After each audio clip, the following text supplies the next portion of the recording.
Be wild to see Hanwha Life upset T1 after T1 take an international title, defeating LPL's finest, both of them on their road to do so.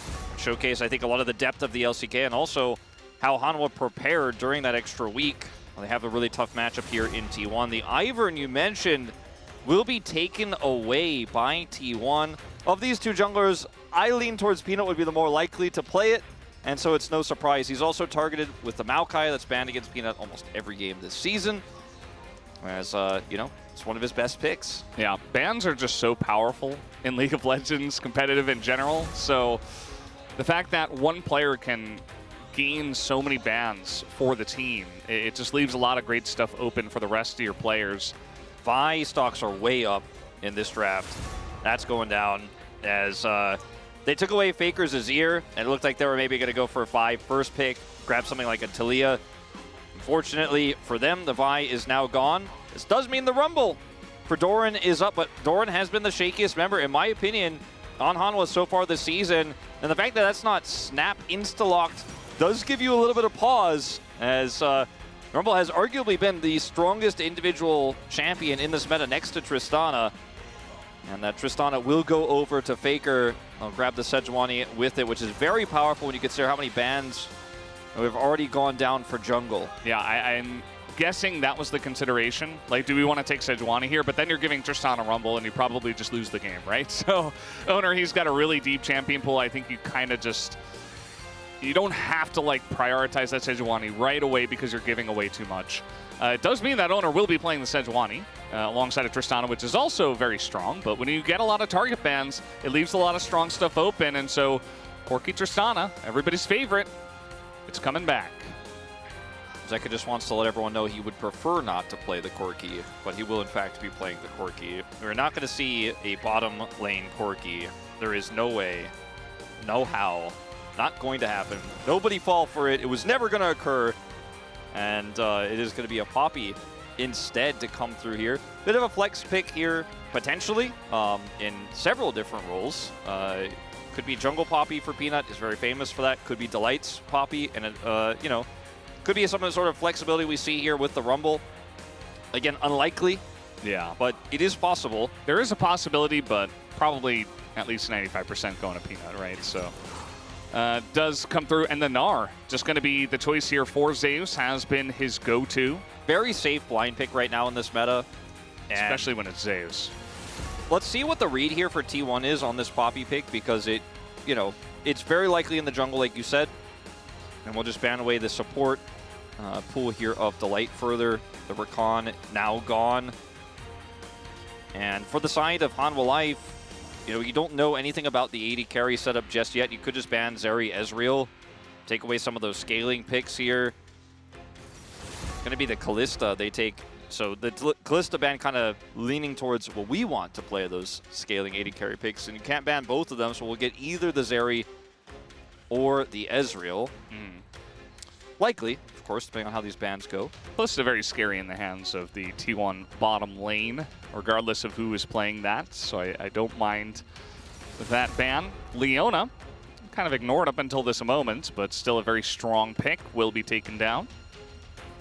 See if they ban the Zeri or the Ezreal. Obviously, pick priority goes to T1. I don't think they should. Wouldn't be crazy if they even just banned a Lucian here. And it would allow them to maybe flex the Corki. I don't suggest it. I do not. If it's not clear, I do pretty much hate Corki bot right now. I think it's very weak and not viable, as the Senna is going to be the next thing. So two T1 specific bottom lanes that are very powerful. Now they can trade Zeri for Ezreal, and Guma was able to interview him. He's been working on his Zeri a lot, has felt a lot more confident on the pick as of late. Whatever they lock in here will be blind. The Kai'Sa feels pretty good. The Ziggs feels pretty good. But if you just want to fight scaling with scaling, trade Ezreal for Zeri with a Leona already banned, this feels pretty good. However, they have Nautilus, so they will be able to put Delight on that. And it does feel very strong here for the side of Hanwha Life Esports. Yeah, it feels like a no-brainer, I would say, to pick up that Nautilus. What are they going to go with it, is the question. Ezreal will come through. Feels like Ezreal Nautilus, not the most insane lane, but, you know, Ezreal is so strong, and they could go for something else. They could otherwise go Ezreal Karma that we're not seeing. This Rel or Alistair, another choice. Yeah, this is a great setup for Engage. You're going to play into the Lulu if you lock this one in. That was my concern with the Alistair, is just the Lulu's going to kind of crush you early, even with Ezreal's power level right now. It's a pretty easy rotation here for Keria. Has great follow-up for the Sejuani. Can help the Tristana be a big hyper carry later on as well. Allow her to just kind of go forward. Guarantee she gets the reset on her jumps. And, you know, could even kind of be used as an engage tool with her rocket jump. The alternative, I think you could have played Karma to try to push in. Could have played the Nautilus, which again, you mentioned, doesn't feel like a great lane, but great for locking down the Zeri. They end up going for this. I think there was some consideration of maybe going for a Draven setup, you know, with a Renata maybe, but it's just so volatile, that type of play, this type of matchup. But they don't have a great setup of single target CC necessarily with a Poppy jungle to make that work, even though they do have the Rumble. So they opt into the Ezreal. So we are going to have that scaling battle. This draft, finally, for the first time, a refreshing draft today, doesn't feel like it is extremely lopsided one way or the other. I lean towards Hanwha, though, because they have the Rumble. And the Rumble is just going to be such a power point on the top side of the map. Yeah, I think it's really going to come down to laning phase in this one. You know, can Doran get through the Gnar laning phase? Can the Viper, Delight, Ezreal, Alistair get through the Lulu as well? If you can deal with that, I feel like they come out very strong. But T1 definitely very known for winning lanes and winning games, so we'll see if they can do that on their side with some of the picks that they have opted into this time around. As we're ready, let's jump onto the rift for game number 1.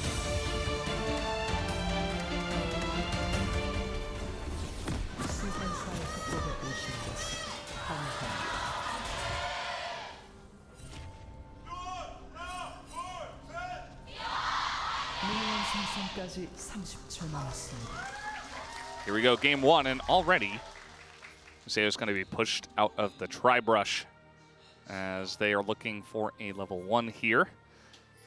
Cheeky little ward in the lane as well, just to try to get a good sense of maybe if a lane swap is going to come or anything like that. Yeah, really pretty cool to see that with how popular lane swaps were at EWC and the shenanigans we've seen with T1 in particular. This will be missed, this ward, it looks like, by Peanut. So that one is going to stay up, so they have full vision here. And we'll see the Ezreal head back down to bottom lane. You can see Delight is already on his way there. Ping's going down in the mid lane as he is seen. And you know what? High value. With this ward, we'll be able to see Peanut starting the Raptors here. Yep. So he tried to clear, but it's a pretty common ward location for the blue side to drop that one down, but not necessarily the red side, and he does miss it. But this is some value information here as well. We'll be able to see Owner's timing when he comes over to respond. Yeah. Meanwhile, in the bottom lane, Guma and Keria able to get down here very early, already putting on a little bit of harass. Viper's role also going to be incredibly important on the Ezreal, who can sometimes just carry lanes by himself. Peanut, very famous Poppy player. Loves his Poppy. There was an entire meta where he was like, no, Poppy's great, and he just dove bot over and over and over, and the team just didn't lose very often. Now, Faker's going to jump into Zeka, and he might just die here. One auto would do it. He's got a flash early. And that's not the first time Faker has dealt with that trade. Yeah, surprised Zeka didn't go for the flash himself, but just wanted to guarantee that he gets the advantage there. And Faker being on the losing edge of both sides of this matchup, fortunately for him now. And see Owner come over here. He knew that Peanut was in the vicinity and trying to now break this setup here by Zeka in the mid lane. And Peanut is not here. Just going to be a push away.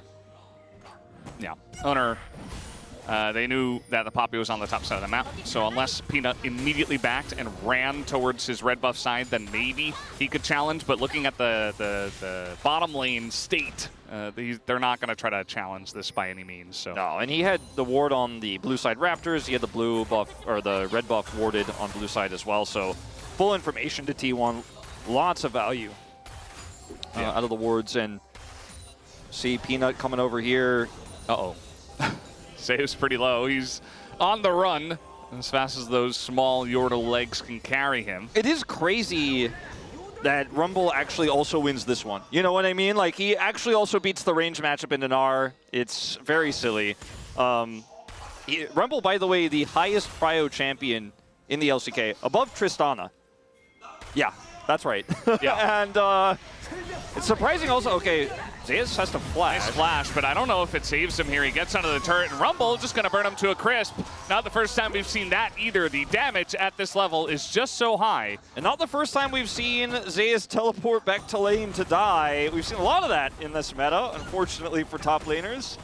Not just Zeus, Bin having his own disaster there as well. But now you're down TP against the Rumble, who did go Ignite, of course, but it is very frustrating, the situation here for Zeus, who will lose a significant amount of farm. He's already down 15 CS. Zeka, awkward spot. He has to go aggressive here on a Faker who should be backing away. He jumps away at the exact right moment, and Zeka will be punished by Owner, who does take him down, and at least is able to trade a kill back for T1. Yeah, nothing personal, kid. Faker with the calculation this time around. He's had a few misses. Well, this time does exactly the amount of damage he needs to do and then gets out with just an auto's HP worth. And this is after the teleport. Peanut is here, so can just instantly force the flash because he has steadfast presence. Zeus will still get the hop off, but it doesn't matter. Doran will take him out regardless. And then Zeka here, just a bit too far forward, looks for the all-in onto Faker because, as you mentioned, there's really nothing else he can do. And does get taken out by Owner here. Losing his flash as well, quite significant. Could change the tide of this matchup.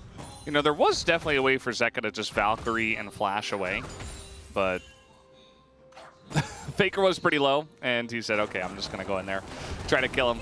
Doesn't work out, and Faker's continuing to try to take these aggressive trades. At this point, looks like it's working a little bit better for him. He did pick up a cull, so we'll be trying to stack that to catch up a little bit here.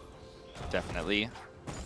I say catch up. I mean, he didn't die, but yeah, did feel like he was taking some rough trades. Speaking of catching up, you know, Zeus did end up dying, did have to expend his TP, but because Doran didn't have one, he is still maintaining CS parity there on the top side of the map. He's just picked up that no magic mantle, and Huni would be proud of the Stork Shoe start, so that's going to rip through a lot of those resistances there that Zeus grabs with the mantle, but still, nice recovery there on the Gnar, on the top side, doing a little bit better. Yeah, we got some information, by the way. Faker was on 2 HP when he hopped away. Very calculated. Could have been calculated better to 1 HP, but we'll forgive him this time. Level 6 is Doran, and Zeus is level 5 without flash. And he will have a hop, but there is the equalizer. Zeus just going to run it off, but man, Rumble is having a good time. He really is. That's just going to be the tempo equalizer. And he said, you may have equalized the lane, but equalize this, as he puts it down. Doran is, looks like he did not have his harpoon just yet, has it now, but did not stop the back there. And that's going to be plate gold going over the Rumble at this point in the game. He has an 850 gold lead from that kill and the CS advantage he has up here.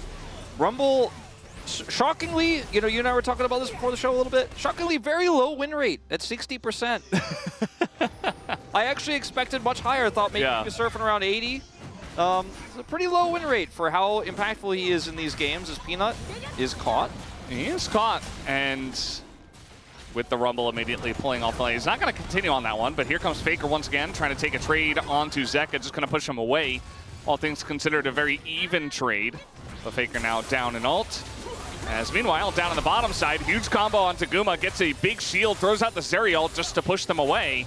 Ascaria continues to pressure into Viper. That's another extendo beam, but have they pressured too far? Delight really wants to punish this. Has the flash. Maybe waiting for his cooldowns to come up here as he continues. Nope, just going to go straight into that one, but maybe a bit too far as tons of damage coming out for Guma and Keria and Delight. Oh, he's going to get flashed on Guma. Going to take him down in the extended trade. As soon as you see an Alistair running like that and chasing, you know it's going to have an unhappy ending, especially with Zeri. He can very quickly close the gap there over the wall. Bit of a misjudge of the damage. Viper had flash as well, so maybe he could have followed up and done some additional damage there. I think that was the idea. Delight said, okay, maybe they flash. We end up, chasing them and killing them if they try to challenge. Guma traded back so much damage with his ult, though, in the initial exchange that ends up being fantastic for him because Guma has level 6 advantage here. Viper hits 6, Delight goes in, and that allows the true shot to come through, but it's barriered by Guma. So otherwise, he's dead here. But now he knows, okay, I have the advantage. I have my ult. Viper goes super low, and it's at this moment where Keria heals and they back off, and Delight's like, all right, we get this flash no matter what. The problem is that he doesn't hit the combo. The flash means he's too far up, and it's a Zeri, so hello. Slide in she goes, flashes for the kill. They don't get the kill onto Viper, which would have been more significant. T1, mind you, do expend both flashes for the play, but absolutely worth it. Yeah, and Delight unfortunately flashes as he dies, so not going to be feeling too good about that one. So not much you can do. I mean, this was always going to be a little bit of a struggle unless Viper was able to really hard carry. And, as he gets his items, he should be able to feel a little bit better as long as he's not full-on, head-on engaging into this area. As now, Zeus in a little bit of trouble, but he will exchange flashes with Doran just to get out of there as that top lane continues to be a struggle. Yeah. Doran doesn't drop the Ignite, but still will force Zeus to back here. His TP is coming back online. I say that, he actually does stay, as he wants to try to maybe break the freeze that Doran might set up. I don't know the exact wave state up there, but it's looking pretty rough. Yeah, okay, it's going to be fine. We'll be able to get the back off. Doran will be able to walk back to lane. That teleport advantage feeling pretty good because Doran, he flashed for that, but if he puts him down to the Ignite range, I think it's a lot better, but instead, Zeus is just going to kind of hang out up there under turret, and we'll be able to TP back freely. So not too bad at the end of the day. Down a flash now is Doran. Yeah, just putting on as much pressure as possible, though. Going to feel pretty good. We see the mid lane still relatively even. We've got one guy stacking a call, the other stacking a tier, as the Corki versus Tristana matchup continues to just make us very happy. It's so prevalent, It's just, Here comes Peanut again. And Meganar just went down. Zeus is going to clear the entire wave, though, and push it back. There's no equalizer yet either. He can get it back here. If he reads this, I mean, Peanut, though, he should be able to stop this, though. As now he's going to get in there, and they're just going to dive without a wave. They don't need a wave. They're Rumble and Poppy. So they're just going to dive the turret. Fortunately, Zeus didn't have flash from the earlier exchange. So that pressure from Doran just continues, and we said it earlier, there's no big draft gap here, but the Rumble really does stick out like a sore thumb in terms of the pressure there top side, and that's why I gave the edge to Hanwha. It's their 500 gold lead right now as Hanwha go in. Yeah, Owner, he is going to get one grub, but he is also going to get a gray screen as the entire team of Hanwha Life Esports comes in and annihilates him. And the rest of T1 are like, well, we're not going to fight this. You don't have a top laner right now, so not sure why they're trying to go so hard on the grubs, and Hanwha Life Esports will take advantage of that. Yeah, I think just a bit mistimed there. His owner can just get one and get over the wall, but unfortunately, just a little bit slow on doing so. Fast rotation from Hanwha. As Zeka will lose half his health bar, but we're doing it again. Guess who's dead again? Guess who has equalizer this time? Yeah, Zeus doesn't have Meganar either. I mean, he might barely get it. Nope, not going to happen. And it's just clinical here from Hanwha Life Esports. This is Peanut's bread and butter. Yeah, this is what he does. He just dives. He's like, where's the pressure point? I'm going to dive it. He's diving it. What was the old Hanwha tagline? Super dive? Yeah. He's living up to that. Made by Peanut. Yeah, well, I mean, Doran's, he thought about it for a minute. He was like, should I equalize the wave? I don't think so. I think I just kill the turret and use the equalizer for the next dive. Yeah. And I was misled in this draft. I'm like, you know what? The Nard's going to be fine. He's going to get the... Nope.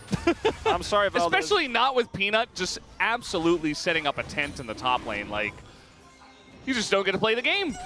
It doesn't exist. There's no permafrost synergy in this draft here for the side of T1 as well, so feels kind of bad as the TP's coming in.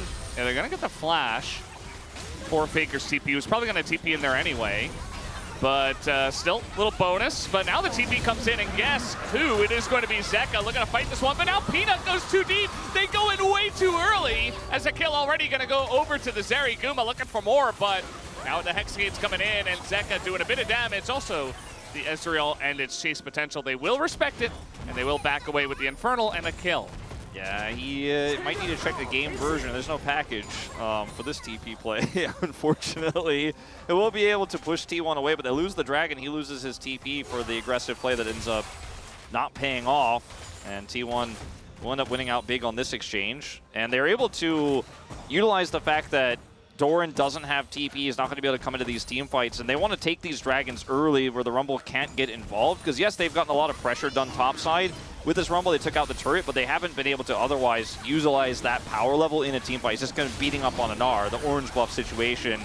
As, you know, here, True Shot Barrage comes through. It's pretty close to a steal, but it's not enough. And then Zeka is just on the wrong side of this fight. He's polymorphed instantly and has to back out. Because he is quirky, he will be able to escape, but Hanwha Life fast on the grub deny play, fast on the punish there. A little bit slower on this one, unfortunately. And T1, we soul point for Hextech Soul again.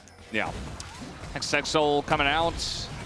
Very nice mechanical play there from Owner, just to flash over the Steadfast Presence, make sure they absolutely 100% confirm that kill onto Peanut, and that they can continue with the fight. Now, Faker is going to get this bottom lane turret, as the Rift Herald is going over to Hanwha Life Esports. So not a bad trade, all things considered, but there's still a huge, gigantic Rumble issue in this game. Yeah, now wait until we see what happens when he shows up to team fights. Because so far, you know, he's been killing an R, he's been killing a turret.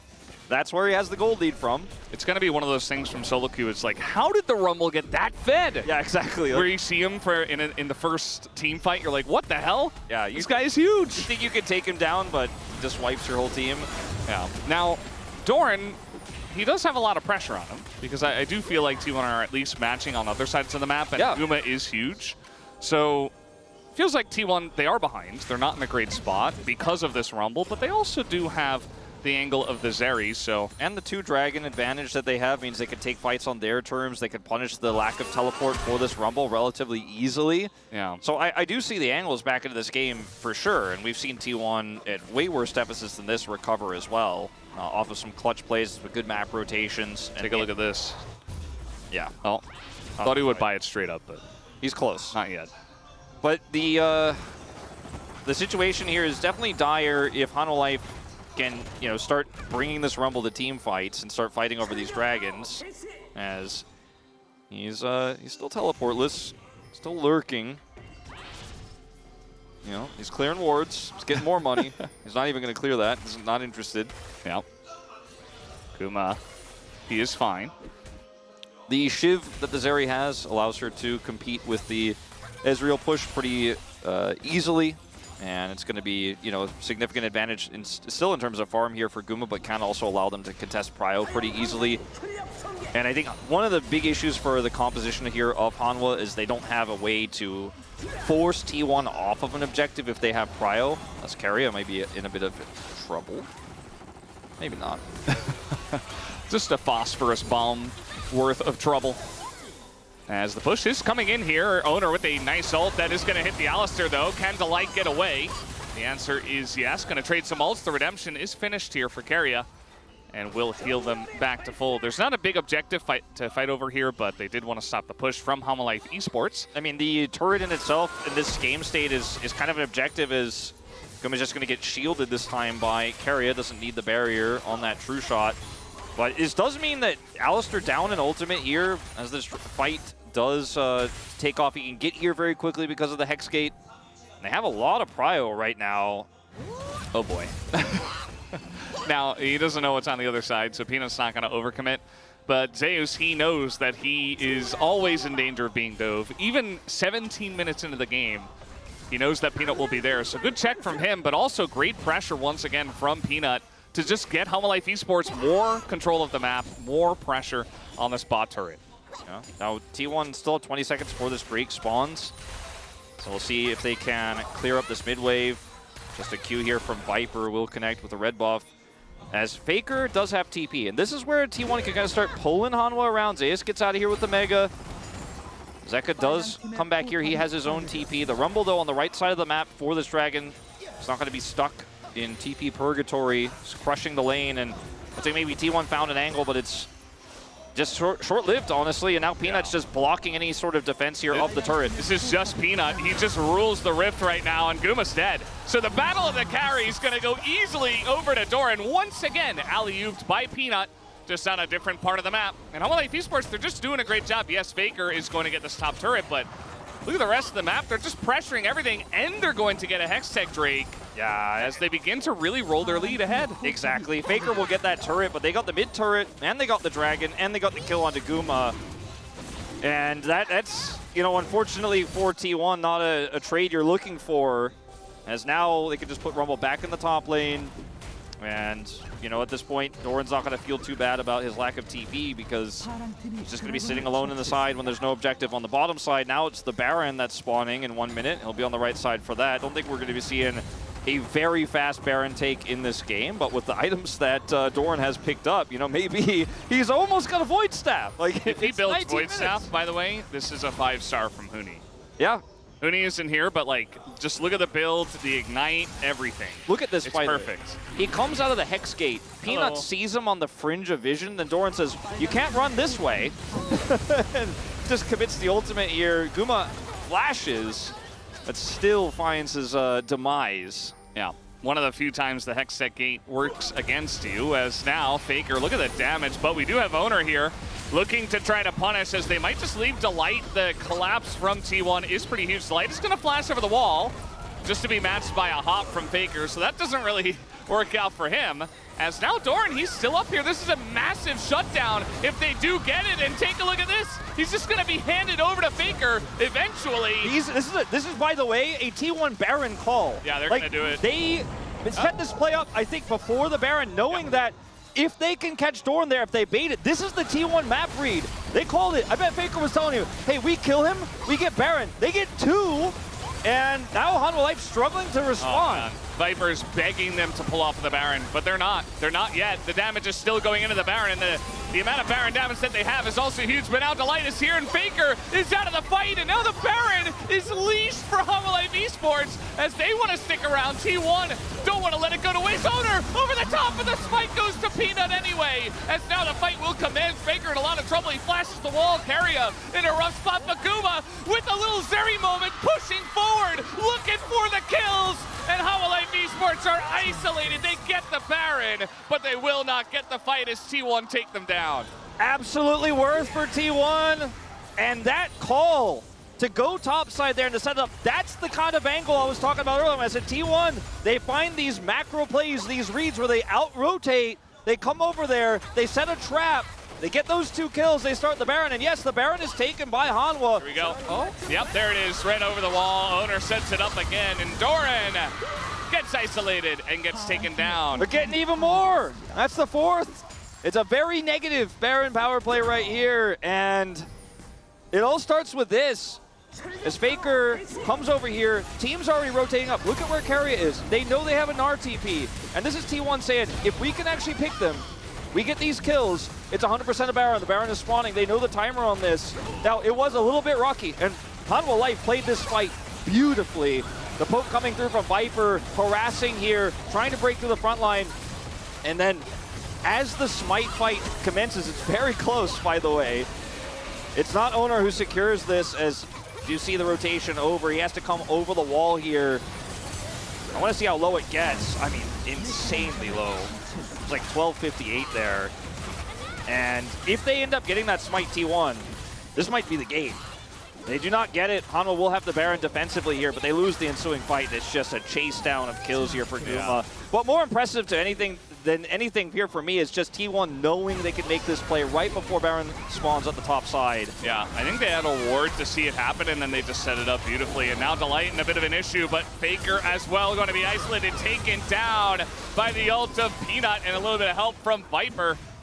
And they do take him out of the fight. We have a Drake in a minute 15, so it's not ready to go just yet. But still, a nice pick onto Faker, able to shut him down. Game, in terms of gold, still dead even. It's only a 300 gold lead here for HLE Esports at this moment in time. Pick onto Faker is going to give them a little bit more map control here, and that's going to be, you know, setting up for their second Hextech Dragon of the game. See how this does transpire here. As Peanut is polyed, Keria takes a ton of damage. Looks like just an attempted turn here from T1 with the Zeri damage. Hanwha Life just kind of stay strong and push the Tristana instead.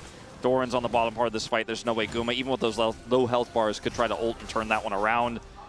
T1, I think, eyes bigger than the stomach a little bit on that fight, but it was very close. Hanwha's team fighting this game has been fantastic. Yeah, Peanut's just having a banger of a game. I mean, for me, even beyond the super fed Rumble, he would be my POG vote if Hanwha Life Esports end up winning this game. Absolutely. I mean, we'll have to see how the rest of the game does develop, but man, he's had a really strong game. I mean, his ult as well on the Baron almost turned that around to where, Hanwha Life ended up winning the fight. Yeah. It's just the Peanut effect in domestic leagues, especially against T1. He just really wants to win this game all the time. And that is going to be the second Hex Tech Drake. They're going to have to trade their top inner here as T1 do group for that. It's only one grub on this Tristana, but it is going to still be enough to take down this turret.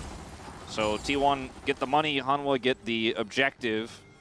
It's a 2 dragon apiece situation here. It's not like this was sole point for Hanwha or anything like that. I think this is the right call for T1 considering the lack of map control they had around the dragon. They still get a decisive cross map here. As this is such a good game of League of Legends, to be honest with you, Valdez. A bit refreshing today. And yeah. I mean, we're looking at like the poke coming through from Viper here, trying to chunk down these T1 members. This is part of what the issue is here for T1. They have a Sejuani, but they don't otherwise have great consistent engage. They have a Lulu, but from behind, it's just so hard to actually punish these pushes here for Hanwha Life. Yeah. Faker's going to try to cross map here a little bit. We'll grab the blue buff and... It's why we see stuff like barrel picking Rel into Poppy Alistair. Exactly. It's because teams are like, no, we just need a support that can engage. I don't care what this situation is, what the lane looks like, who I'm playing against, who I am. No, I'm playing Rel. And it makes sense sometimes. And like you point out, I think that T1 could use some extra engage. Certainly the side of Hanwha Life Esports has it in spades with the Alistair and the Poppy. And even the Rumble just to throw down an equalizer and just slow everybody down and get them, kind of force them, corral them into a fight. Yeah. It's Crypt Bloom Rumble, so, 4.5. Yeah, maybe even a 4. Huni really hates Crypt Bloom. He wants damage only. That's the only thing that matters. I think, given the double 80 carry meta, though, the heal does feel very nice if you are able to proc that in the team fight. Not going to have the same raw stats as a Void Staff in terms of killing the bad guys, but Delight will spot out Owner. Trade a ward here. Baron up in 30 seconds. This time, Hanwha Life hoping to take it completely on their terms. They're putting their teleport having solo laner, the Corki, on the bottom lane. Zeka is going to catch this wave here and can return to the Baron. The Rumble on the top side. Playing around this lack of teleport really well. And T1 trying to break into this without engage is very challenging, as we've discussed, and the fact that they have to deal with the Ezreal poke that they don't have any way to match. I think it's going to have to be a perfect Narbar from Zeus or Owner catching somebody off guard, Hanwha Life getting kind of front to back here, but Delight has his ultimate as well. This is kind of Hanwha Life saying, the ball's in my court, I actually get to control how this goes. And it's still 2 minutes away from that next dragon, so T1 trying to group bottom side here. Hanwha Life could just kind of follow the rotation. Yeah. And the game, very even in terms of gold, exactly even basically, as now Delight is trying to put his face into it and secure a red buff for the team. They will get it, but a little cost of his health bar. But yeah, pretty much exactly even gold, even dragons, but the ones that Hanwha Life Esports are arguably better. Although Chemtech not bad for the Lulu and stuff like that. So really anybody's game. It's really just going to come down to how these next fights do play out. Yeah. And as T1 here, you have to somehow set a trap, I think, for Hanwha. And maybe that's just 4-1ing and trying to set up for big push in the in the mid lane or in the bottom lane. But the problem is if you trade Baron for that, it's not going to be equivalent when Hanwha just group and then you can't engage on them, right? So it's a really tricky problem that T1 have to solve now. And with this set of wave clear here, I mean, they could just try to start this one up. The turn is decent, but they don't have the Gnar here. Zeus' Gnar bar not set, and I think Hanwha Life are like, absolutely not. They have this Scuttle here as well, so and just call T1 on the bluff pretty instantly. Yeah. And I just don't, you know, the common classic T1 is to 4-man a lane and then force a rotation, and then Faker gets a sick Emperor's Divide. You end up tricking Hanwha, right? But I don't just have enough control, and it's the double 80 carry mid doesn't suit Faker's playstyle in that way, to where you can actually be that sick engage player when they make those same types of rotations they did topside there. But as this game slows down, it looks like no Baron will be taken, and Prio goes to Hanwha for this next drag, and that'll be Soul Point and 3 stacked Hextech Dragons worth of attack speed and ability haste for this Ezreal. They've really checked all the boxes in terms of controlling the vision around here. They've pushed out mid and bot as well. They've really just given over the top lane. They say, okay, whatever. We don't care about that. We just want to focus on this dragon. As I say that, though, they were angling up towards the Baron, and Zeus is still pushing the top lane. But yeah, I think you really got to set your eyes on getting as many Hextech Drakes as possible for Humble Life Esports. If we have an Ezreal with 4 Hextech Drake, Hextech Soul, the game might just end, and you've got not only Ezreal, you've got Corki, you've got Rumble.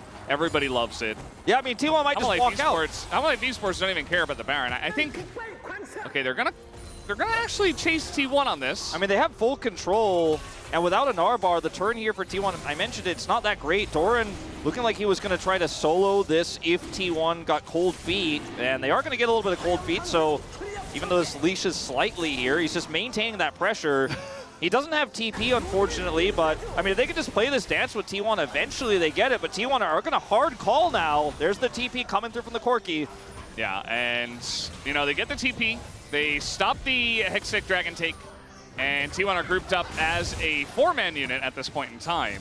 But Humble Life Esports still in control. They have the mid lane push, they have the bot lane pushed out, and they have control of the map at this point in time. So they're just going to go into the mid lane and maybe look to take out this inner here, although the mid lane wave does get taken. They're still going to isolate this turret and take it down. Zeus' Gnar is used now as well. No way to try to collapse or make any sort of play here as Faker's in the side, but there's no turret to threaten. He's not deep enough. And man, Hanwha's macro of this game, their control, they know. Now you get the dragon. Yeah, now they know. They just know T1 don't have any engage.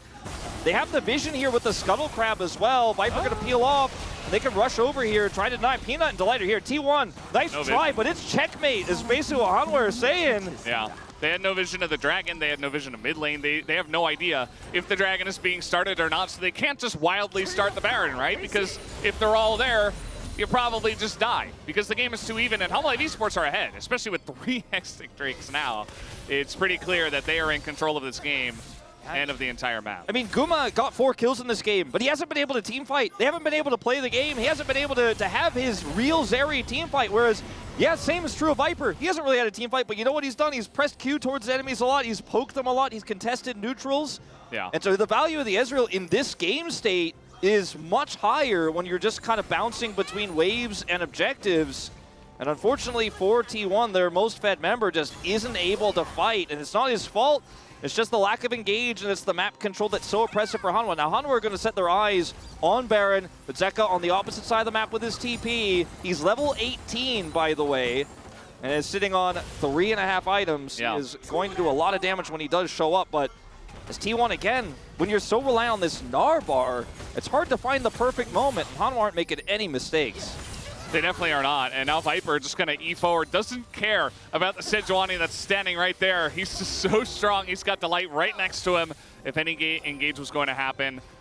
Kind of reminds me of the old days with Ruler Core JJ play and Ezreal Tom Kench, where Ruler would just do whatever he wants, literally. Like, he would just jump into fights and he would be totally fine. I mean, he's begging Owner to waste his ultimate for cleanse. He's like, yeah, go for it. That's literally all your engage. Yeah, and now Faker doesn't really have a health bar. And Viper, again, is just seeing forward, and nobody can do anything. Yeah, and now this is the call for Hanwha Life to control this choke. Faker's half health. Great true shot there. Doran? They're going to find Doran. I mean, there's a lot of damage. And Owner gives him the thumbs up, says, thank you very much, my guy. You're giving us a chance to come back in this game. Yeah, that's a huge catch onto the Rumble. T1 up a man now. Teleport comes through from Faker. He was half health, but he can just come back here in full and push this wave. And now teleport topside coming through here from Zeus, so they're going to get control over the Baron area. Bit of damage coming out from Faker. He's going to blast them away. And now the Zeri finds her moment. Guma just going to flash in, takes down Zeka, who had flashed, but died just way too quickly. Viper gets away. Man, all it takes is one single mistake, one capitalization by T1. Doran is dead, and this game is back in their hands now. They've got full control. Zeri gets a kill there as they push forward onto the Corki, and you can see Zeka's face, it's written all over it. We had this game, it was locked up. There was not much T1 could do, but Doran going for that greedy wraparound is punished. Now T1 pushing with Baron. It's not even over yet, though. I think Peanut is going to knock this guy away. There's still 3 Drakes, and it's going to be up to T1. Most important thing is deny Hextech Soul. Use this Baron, push in, pressure, and get that Hextech creep. Yeah. Because if you don't, Half-Life Esports wait for the Baron to go down, and they probably just win anyway. Oh, it's absolutely not over the game, but it is absolutely in T1's control now. And, you know, until this moment here, where Doran greeds while they're trying to control this Baron, which is wholly unnecessary, you know, I think Hanwha Life, there could do almost no wrong. And this is just a great punish here from Guma coming through. Great ult from Faker, too, just to separate the fight. Yeah. As now Delight going to be forced to ult himself, but he might still die. Yeah, he realizes it has to flash away as well. Just trying to get some vision in their own jungle, but they can't even do that. I think this goes to 7 Elemental Drakes. You know, I think T1 should be able to, with this push on the Delight, his ult's gone, the prio they have with Baron, they can kite back in 70 seconds and take their 3rd dragon of the game. And once the Baron is down, Hanwha can play the contest the prio game again. If anybody else dies here, though, I mean, there's still a minute and a half left of Baron, and T1 could end, so Hanwha need to be so measured in their defense. Two-shot barrage not going to get much. Doesn't hit anyone there. And now Doran, you know, he does tons of damage, but he dies so quickly as well. As Faker's online, he's hitting level 18 Tristana. The range is insane. And Zeus just split pushing in mid as well.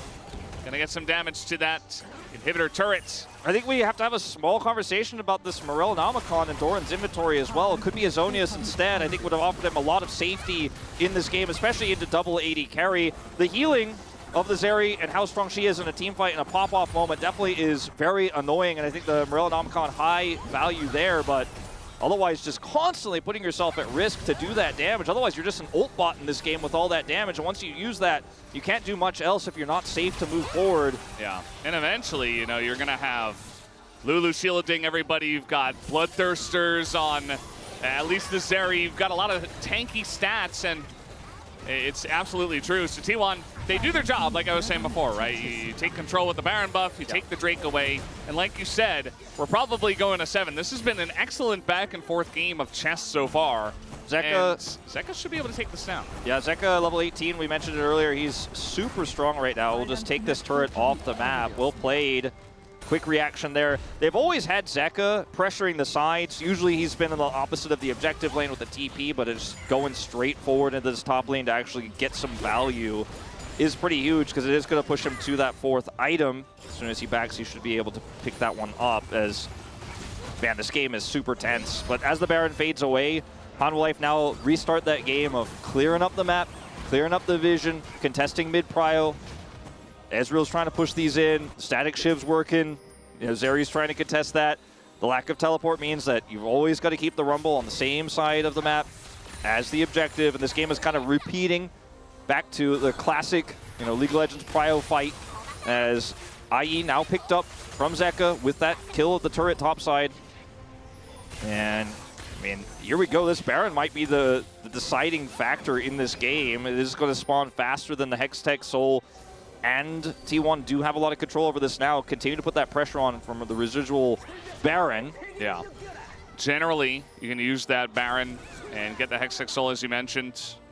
We'll see if that does come to pass. If Hanwha Life Esports do a good enough job of trying to wrest back control of the map, and maybe they delay enough for both of the objectives to be up, then it gets really interesting, because both of these teams want to get Hextech Soul, you would imagine, as, uh-oh, Viper. No, he's going to be totally fine, actually, doing a lot of damage into Owner. He's going to Arcane Shift forward again. His judgment of when to go in is so good in this moment. He knows the Narbar is expiring for Zeus as well. He goes over, he knows he's got just enough wiggle room there against the Sejuani, who still doesn't have flashback up, no way to punish him. He's got Cleanse as well.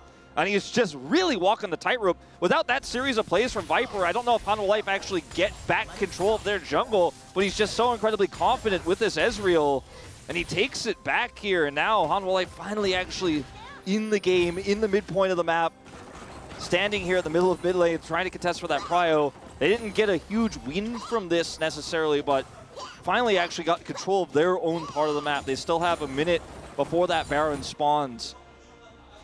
Such a good game. Yeah, said it before. The role of Viper is just going to be the most important one, I think. Absolutely. On the side of Life Esports. This guy, he's got to do that again and again if they want to win some of these fights. That's really the power of the Ezreal in this late game stage. It's what he's going to have over the other traditional AD carries on the side of T1. And he's been great. He's been perfect, as you mentioned. The timing of when he goes in is just pristine. And Faker, no teleport, actually. Not going to get collapsed on here, but will have to back. Just a little bit too early, though, for Life to pull the trigger. Baron's not up for 30. They have Hex Gates, T1 do, so they can rotate right back over as a 5-man unit. Guma wins the prio fight here with his Shiv. And this is where things are going to get a little bit messy. This is where Viper needs to be the carry. This is where he needs to land that poke and chip away at T1. So far, a little bit of damage with that true shot. This is so intense. Yep. And that poke is really what it's going to come down to. Delight finds 2, though, the front line, and the equalizer does push them back, but Redemption is up. See the healing deny into Owner, but he should have Warmogs by now. So I would imagine, you know, Delight's pretty low. He's got his own Warmogs, and Zeus just face-checking into the brush, wants to get into Mega, but he's going to take a bunch of damage himself. Super greedy to try to look for that Mega angle. Does not pay off. Now it's going to be wasted. He has teleport, though. Will be able to come back as Mininar in this fight. We'll have a little bit more Mega, depending on where he TPs to, but it's going to be hard for him to capitalize. Going straight in the mid lane. TP comes in, they're going to try to focus down Peanut here, but he also has his own Warmogs. All the tanks have Warmogs, so unless they're actually killing someone in these fights, it's not going to matter all too much. Yeah, just getting small tempo advantages is all they can really get with this poke, and Hanwha have said, look, I've got Keeper's Verdict. I'm going to come in here and start this Baron up. Maybe the Poppy is going to be the deciding factor here.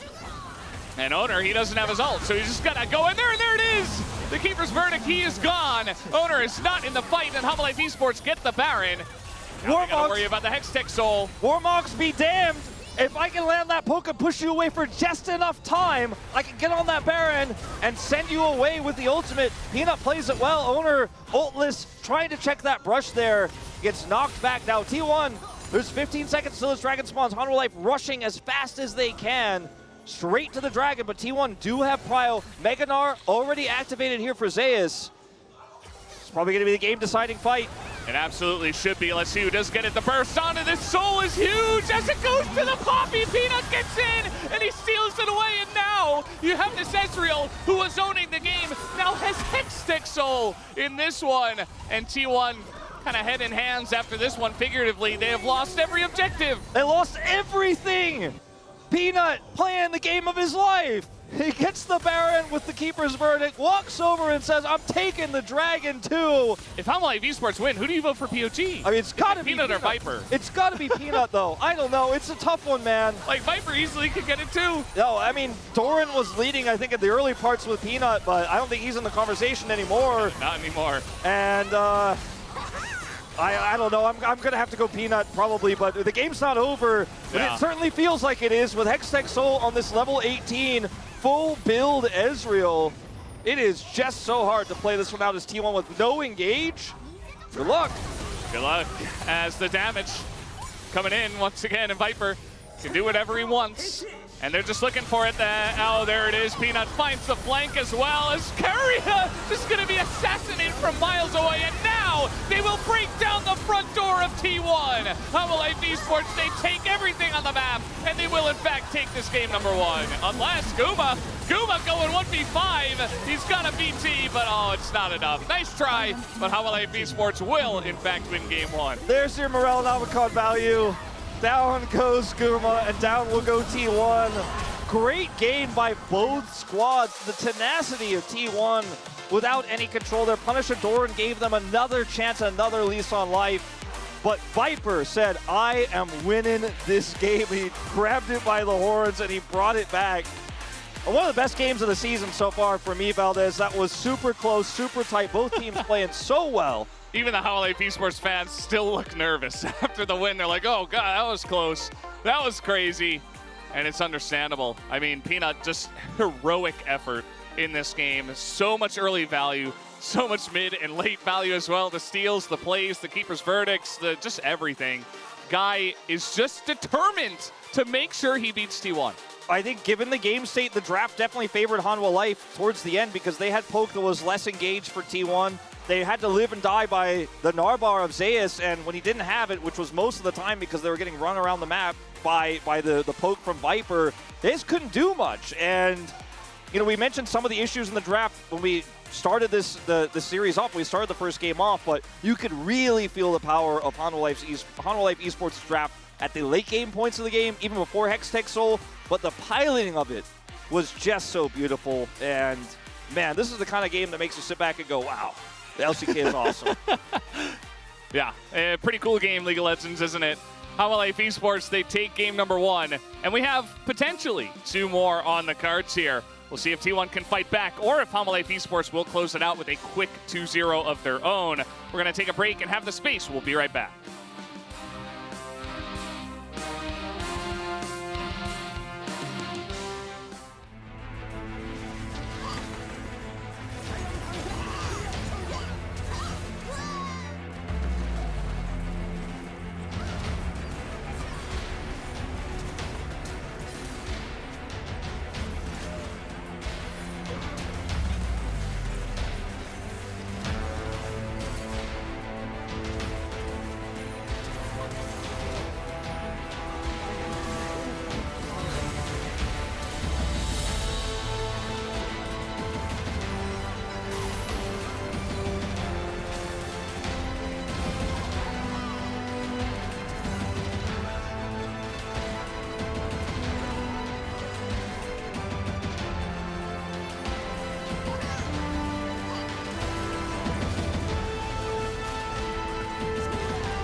미드 한번 해볼래? 와볼래?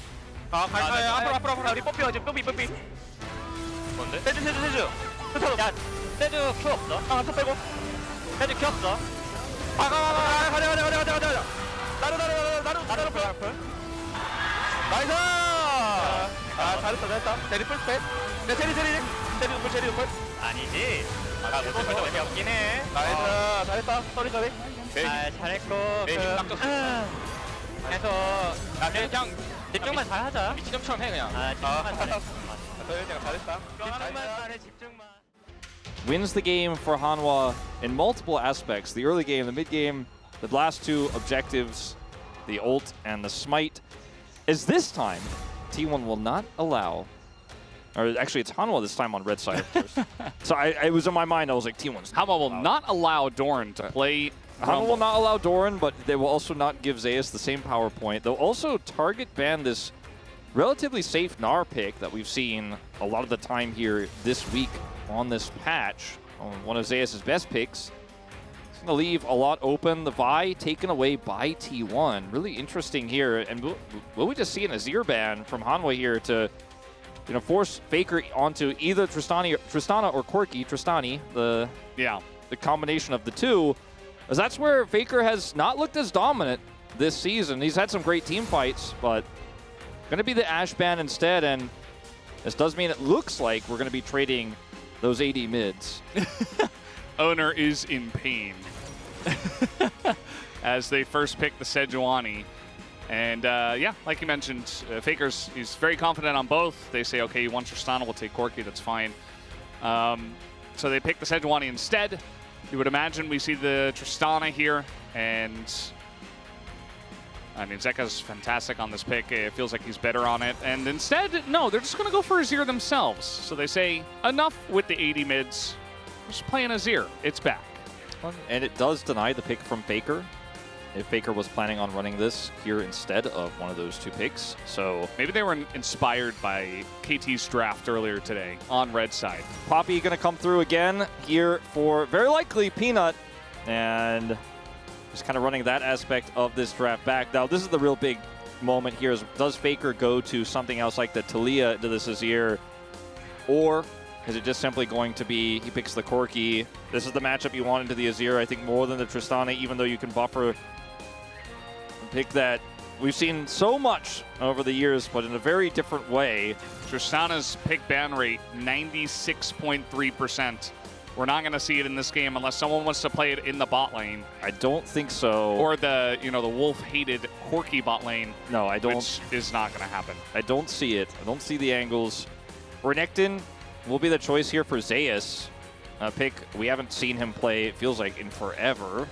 As Sion being considered here. I don't think that is a bad option necessarily, but it does mean you're going to need a lot of scaling for Viper later on. I think this is a better option. Just lock this one away. Can then force T1 to ban Leona and keep counterpick for Doran. The Poppy's still technically flexible. Don't think it's going to happen in this case, but the setup here for this draft for Hanwha feels like you got a Peanut's best pick. You've got a strong Azir angle here into the Corki. You got the Ezreal, and you have flexibility, whereas T1's draft has a Sejuani Prio pick, some synergy with this Renekton that needs to get value, but you know the counter pick is still waiting. Waiting a long time to go ahead and ban that Ziggs.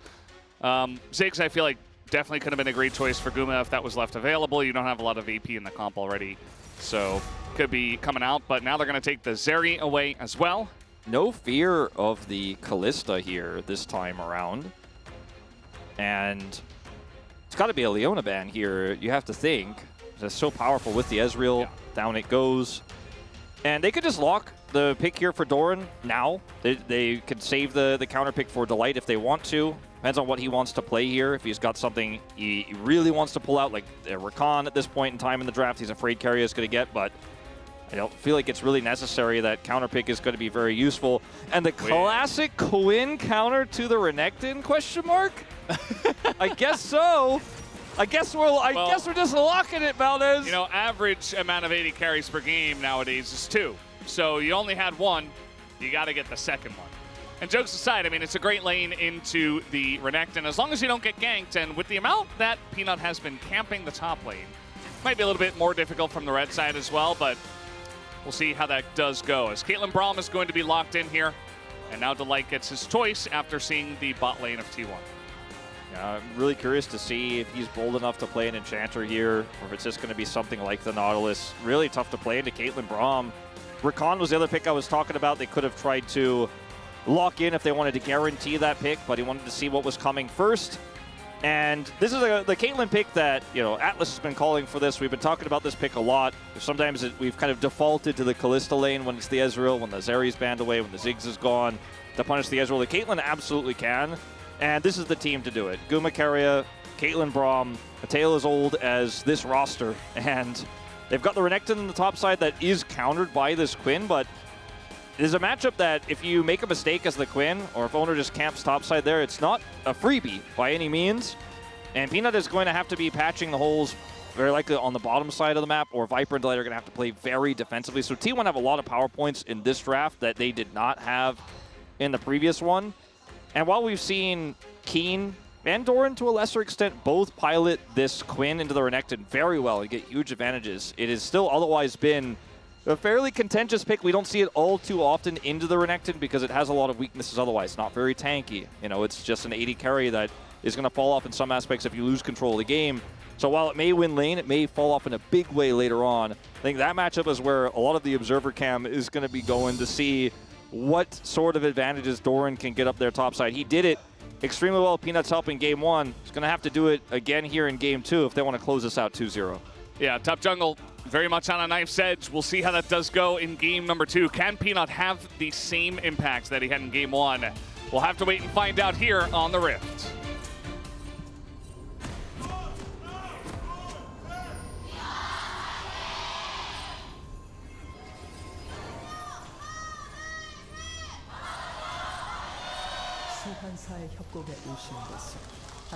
All right, T1 versus Hanwha Life Esports. T1, they get to the blue side after their loss in game number 1. They pick the Sejuani for Owner here. Once again, We'll see if he can make it work, as it did feel like not necessarily Owner's fault in game 1, but just because Peanut was so impactful, did feel like a little bit of a jungle gap just because Peanut was playing so well. I mean, when you also consider Viper had cleanse and it obviously has a lot of ability to escape and was putting massive poke on, it felt like Owner just couldn't do anything in the late game. His agency was very low comparatively. In this game, they have a little bit more engaged, and that they have the Renekton that can also get on top of potentially an Ezreal. Maybe it can help blow up the Azir. Rakan going to be a really nice follow-up here, or setup for Hanwha Life, as they're trying to get something T1 out of this Braum level 1, but Hanwha's 5-point start, Delight's going top just to suss everything out, dropping a ward there. They are really leaving nothing to chance, but this does mean, with Peanut once again over here on Raptors, that will be potentially just that blue buff taken away. Not much Hanwha Life can do about this one. Yeah, just the power of the Braum, as you mentioned. And Keria threatening to go in there from behind, but it's not going to happen. Still just going to run straight at them. Gets that Q onto Viper. And we'll see how much engaging our engaged Braum, that is Keria, will do in this game.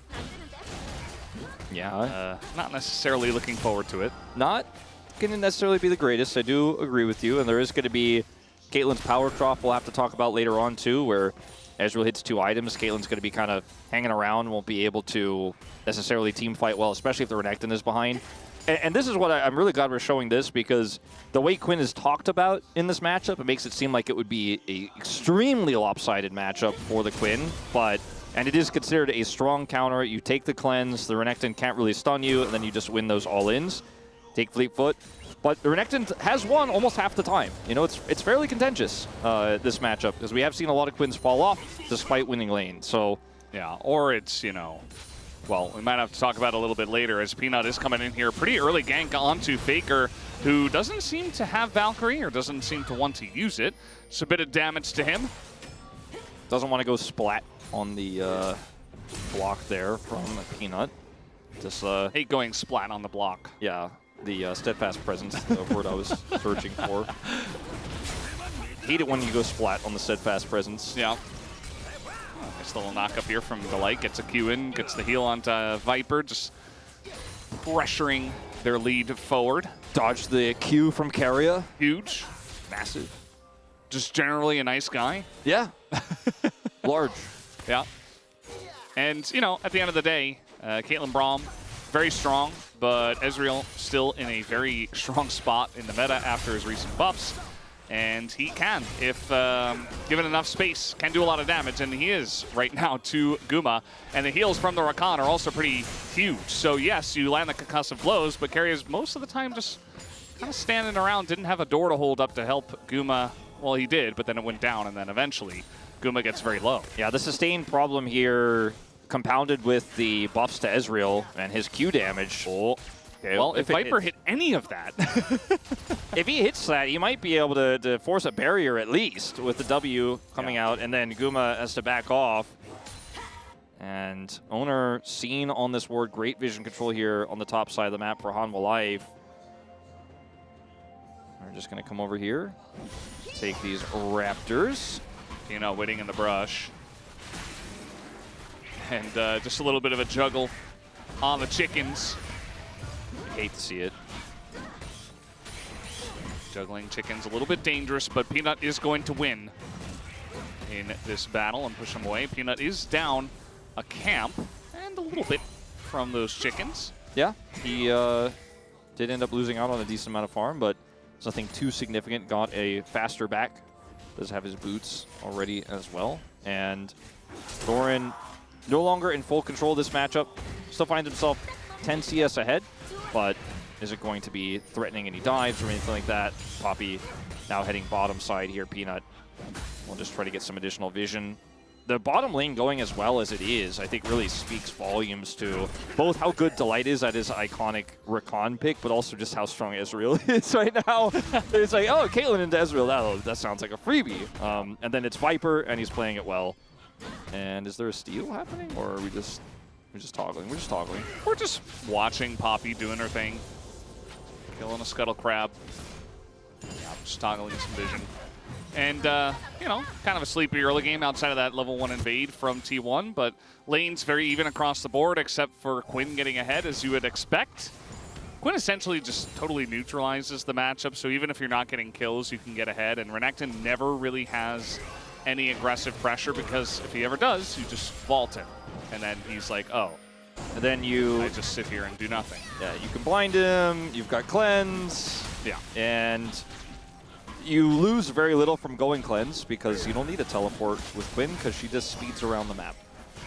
As it looks like T1, Delight almost in position to maybe steal one of those away, but he's going to come over here and contest. They want to get at least one of these, but no prio for Doran, and I think Hanwha is going to have to give this one up. Very awkward here. Pino was doing the Drake, so I'm not really sure what their goal was. Maybe to steal one away or at least pretend like they're going to fight over it, but I don't think in that situation they were ever actually intending on committing to a fight. And Doran just stayed top the entire time. So Mountain Drake goes over to Hama Life Esports. Gonna feel nice for the Poppy, I guess. We'll see what soul we end up with here. Mountain into Cloud so far. And, you know, it's not a Tristana game. It is a Caitlyn game, which sometimes that grub pickup can feel really nice when you end up stacking those because she ends up taking turrets very quickly if she has control of the lane. But she's going to be lane swapping top while Viper is getting the plates meanwhile on the bottom side. And there is so far no answer. Zeus does not have teleport to come down here, so we have a late swap. I think they sold it pretty well, but see what Guma can get done with those 3 grubs. Owner is also here. Doran only has 1 cleanse. Owner does not have 6, so I mean, he's just going to run into the 2 of them. That is still very dangerous, and there's the cleanse flash as another stun comes in, but didn't necessarily have to use that, did Doran? It should have been pretty obvious that this was what was happening, but he thought maybe he could stave the pressure off, and will be relatively unsuccessful in doing so. We'll lose those summoners. Can take the CS here, but Viper is swapping now back to the top side. So a really nice little tempo edge that T1 are trying to grab here. 2 plates go down bottom, 2 plates go down top. And it puts the Renekton away from the Quinn. So that's always a feels good moment. Zeus won't be committing to grabbing any plates himself here. Just back. Curry gonna get his back stopped kind of awkwardly. They're not gonna get any kills or anything like that, but still feels nice to delay Curry going back to the bottom lane, which is what T1 are going for here. They want to match the Quinn with their Caitlyn and Braum if possible. And, you know, like you said, you can sometimes win lane with Quinn, and you can feel really great, and you can have a lot of side lane pressure, but sometimes you also don't have much of an effect on the game. As nice Valkyrie there from Faker gets out alive, great reaction time, and Zeka just has to walk away sheepishly. Yeah. You go for those, you hit it, you get a lot of value. If Faker just Valkyries it perfectly there, then you end up looking silly. And that is what we're going to have, the ladder in this case, as Doran's now rushing back to top lane. He is very speedy on this Quinn to get back to lane. Looks like he's going to maybe miss 1 minion there. And on the bottom side, you see Viper clashing once again with the Braum, Caitlyn. Faker, after that ult going down, has a little bit of extra pressure in this lane.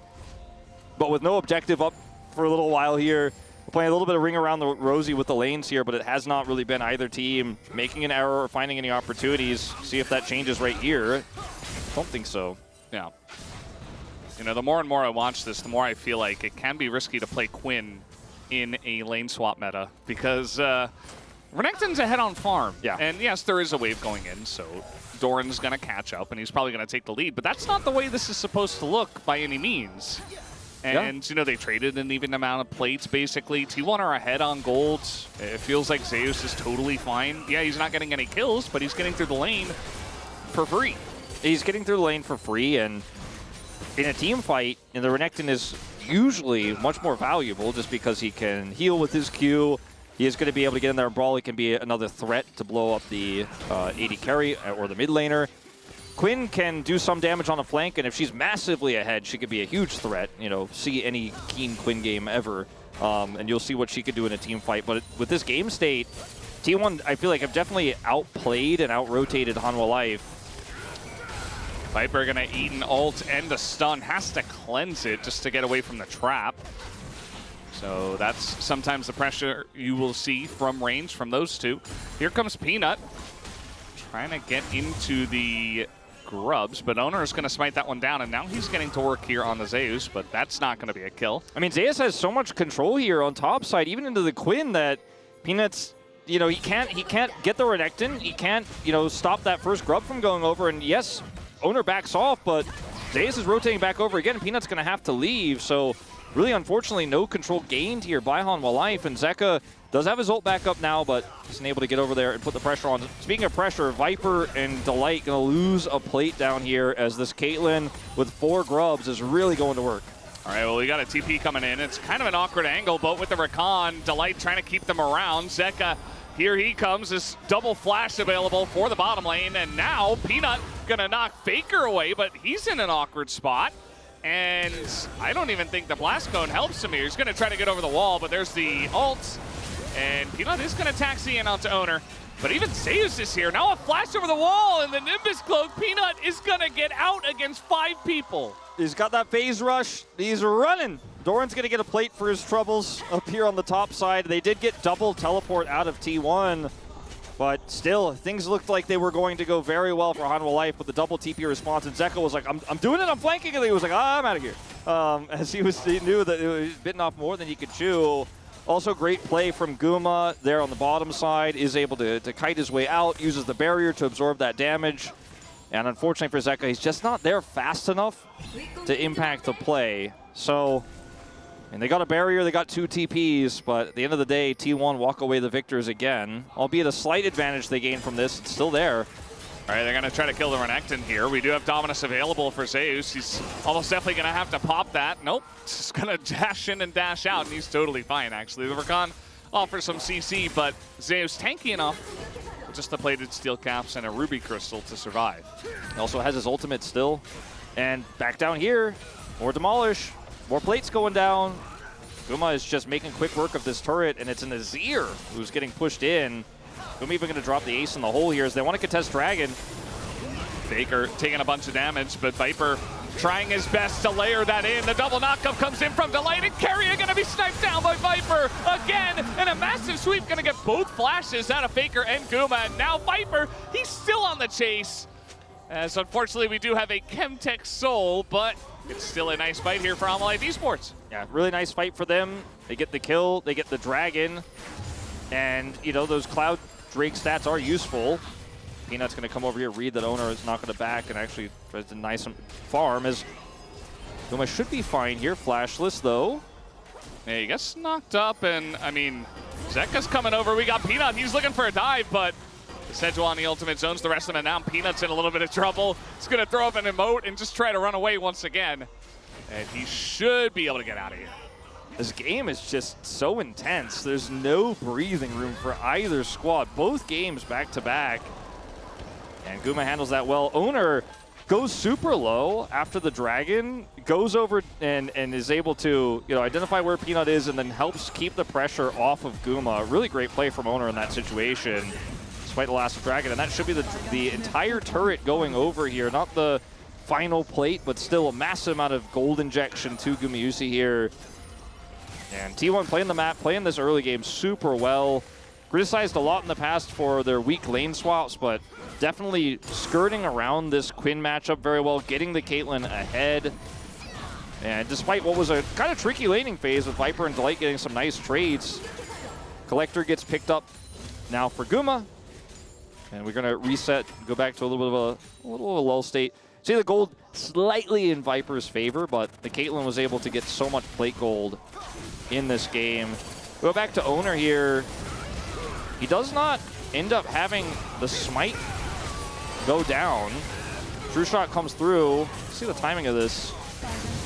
Okay, just faster reaction from Peanut as the Q comes through from Guma. And then he survives here just barely. And then sticks around and helps out Guma in the lane.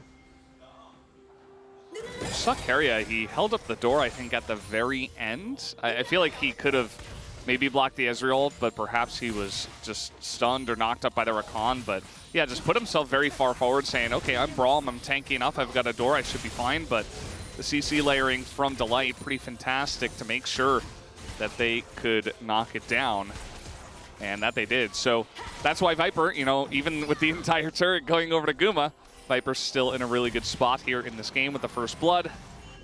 I think he got a couple of plates of his own on the bottom side as well. So going to be scaling up pretty quickly, and we'll see what kind of impact he does have in this big game before the Caitlyn gets her IE. Dangerous game to play here. Owner coming up to this Emperor's Divide, holding Zeka, and Peanut is nearby. Keria also here. Yeah, Peanut immediately does go into that one, saying, get out of my jungle. But still the ward is going to be placed down. And Peanut did see that happen.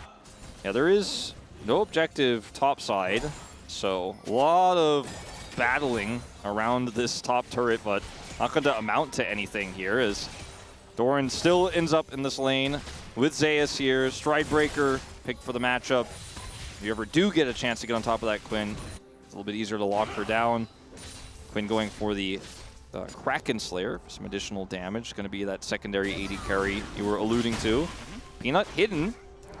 Hide on bush.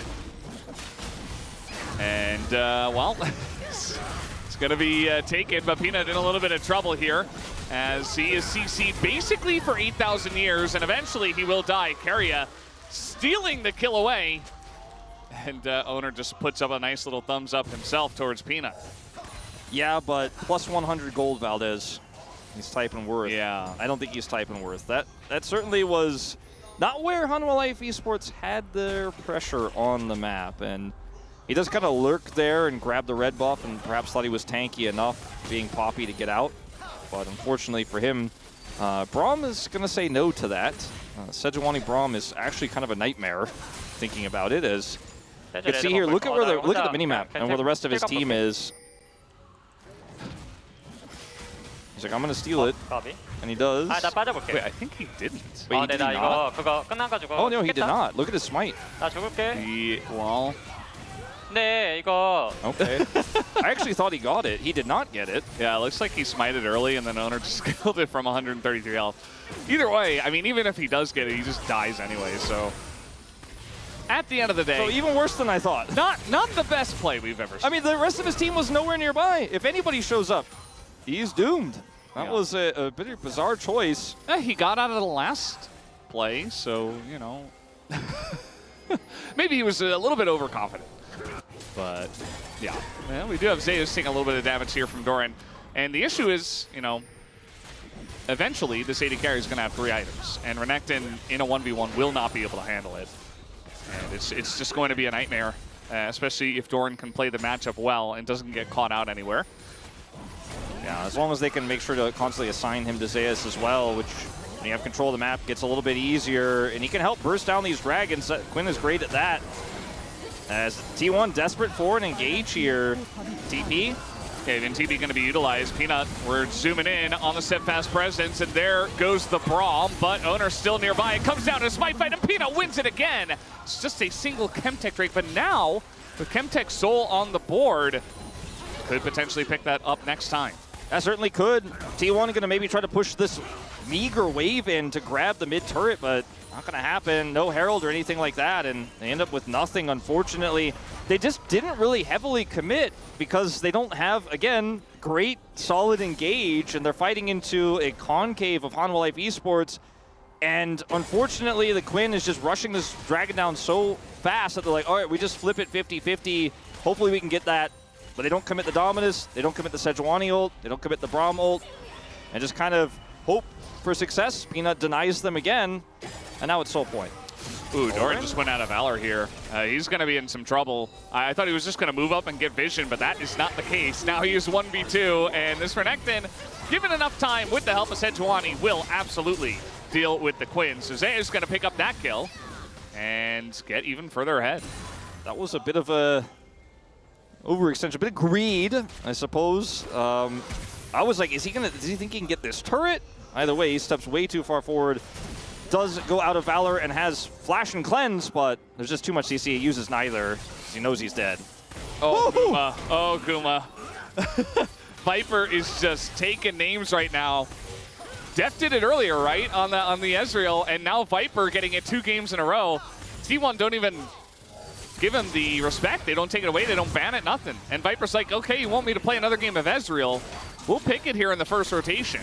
I mean, he's going to play another game of Ezreal. He's trying to get his True Shot Barrage back as soon as possible. Guma already back up to full, though, so with Chemtech Soul, he just gets that Mega Honey Fruit, and he's going to be A-OK. Viper putting the pressure on, though, in a big way. Back-to-back games, and it's moments like these where if you leave yourself vulnerable, if you leave yourself stationary, like using Ace in the hole, Viper is ready to punish. He's going to True Shot you again. Yeah. It's not going to be too significant in this case, but still, a lot of resources had to be used there for T1 to help Guma get out of dodge, and this means bottom turret goes down. Zeka picks that one up, getting closer to his Leandries.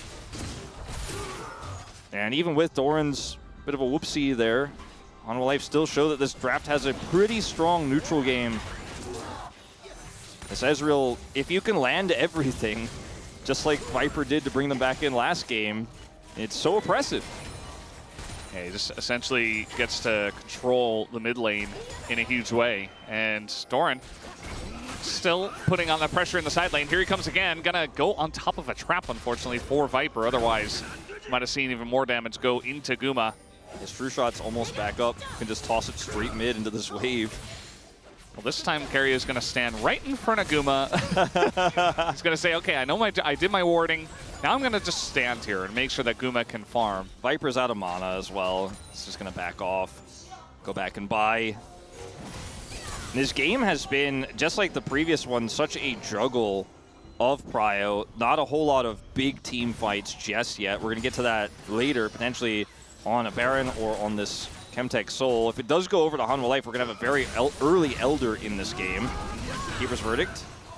You're gonna ult away the Braum. That allows the two-shot barrage to hit Guma, but the siege is still coming in. Yeah, I mean, did a little bit of damage, I guess. I mean, it saved the turret, so you know what? Yeah. Credit to Peanut. He says, look, there's only one way to keep this turret alive. Nothing else is happening. There's no Drake. They're not going for Baron, so I might as well. I think it was actually worth when you consider, like you say, no other objectives are up. And, I mean, this is the kind of game we're watching. Very slow-paced. It's kind of snail-paced here. Yeah. But at the end of the day, T1 grouped for a turret. They failed to get it, but we're able to get the Renekton to push topside. Guma has a bounty. Yeah, he does. That's a bit strange. I don't know how that's physically possible, but it is because, I'll explain it, T1 is ahead on gold, and actually Guma was very slightly ahead on gold onto Viper. I think probably there might be some aspect of the calculation that goes with the turret plates that he picked up earlier as well.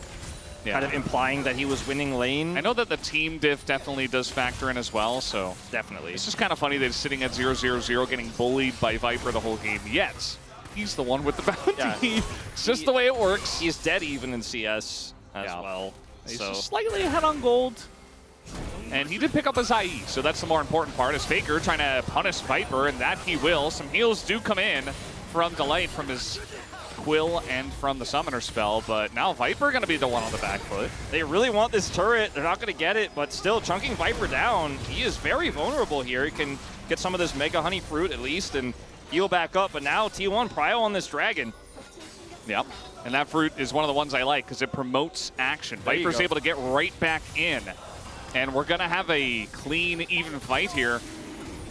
And let's see how it does go. Doran on the flank. Yeah, Doran is on the flank. Peanut, he's got his Keeper's Verdict, and there it is. Owner desperately trying to dodge it, but now you just don't have Smite, so it's easy. And now they get the engage on Aseus, as do they have the CC to lock him down, though? This Renekton kind of going crazy, but not for long, as he was alone. The rest of the team did not want to follow up on that without Owner, and it's just Chemtech Soul to Hanwha Life Esports. And they just avoid the fight entirely. That Mega Honey Fruit is so massive because T1 use a lot to push Viper down to half health.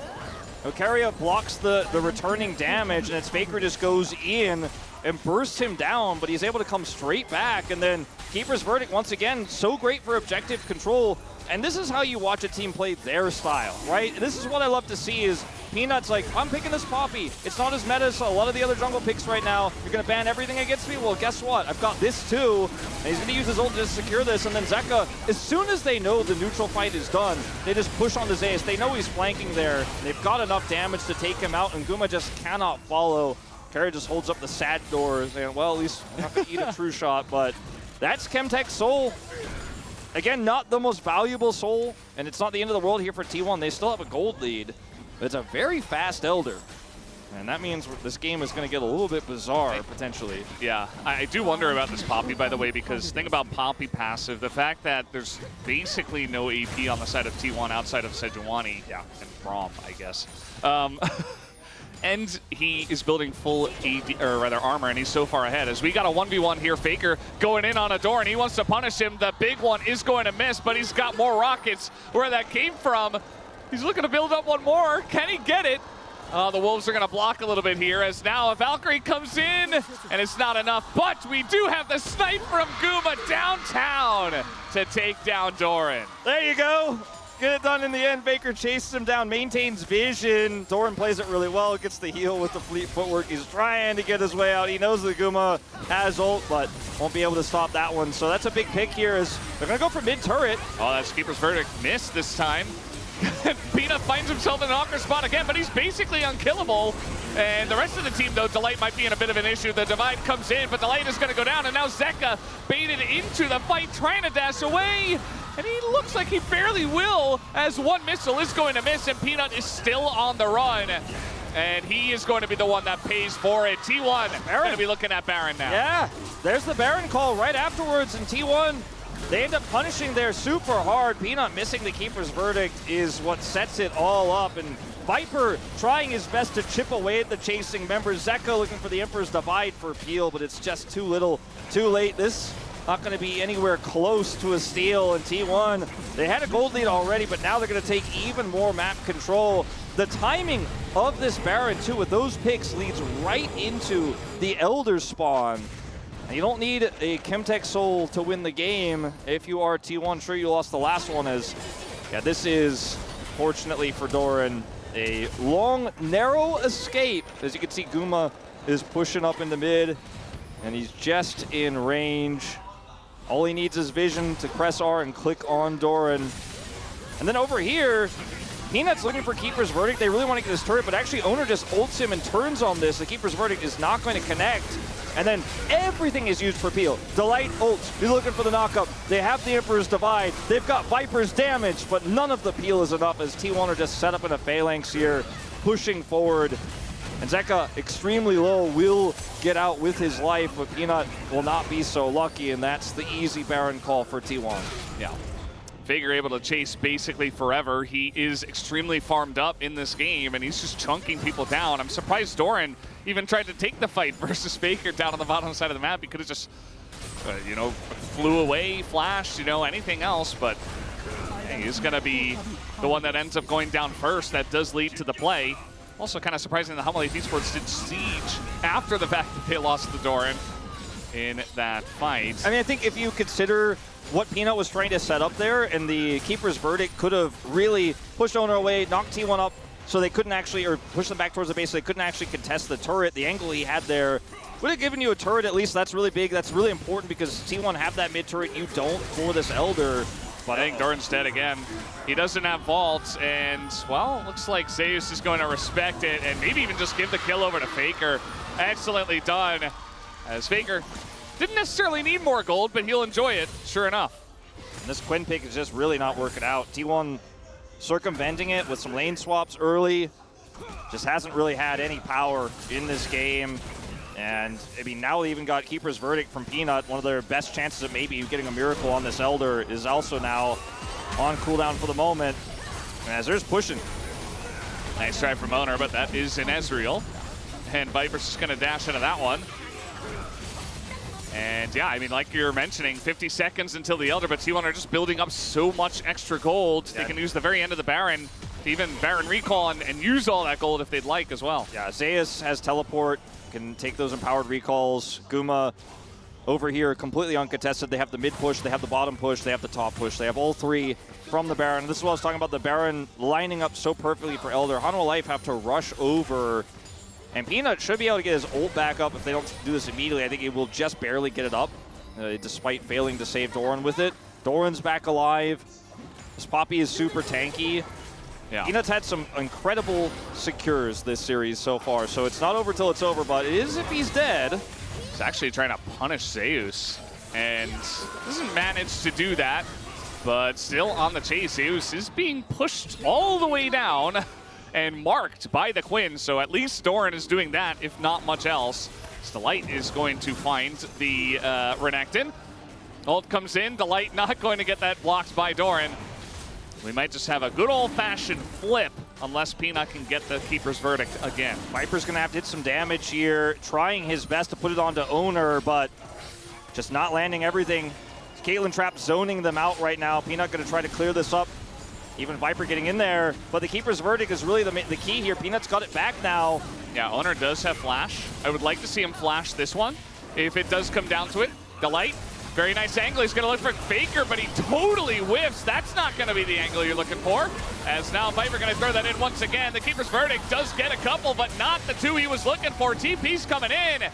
As the Elder is getting so low, might come down to the flip. Peanut wants to fight it, but T1 not gonna let them come in, but Owner gets so low, and Zeus is frontlining, and they get the Elder. T1 should take this down. They absolutely wipe them, and they will take down the Elder. T1 so patient this time.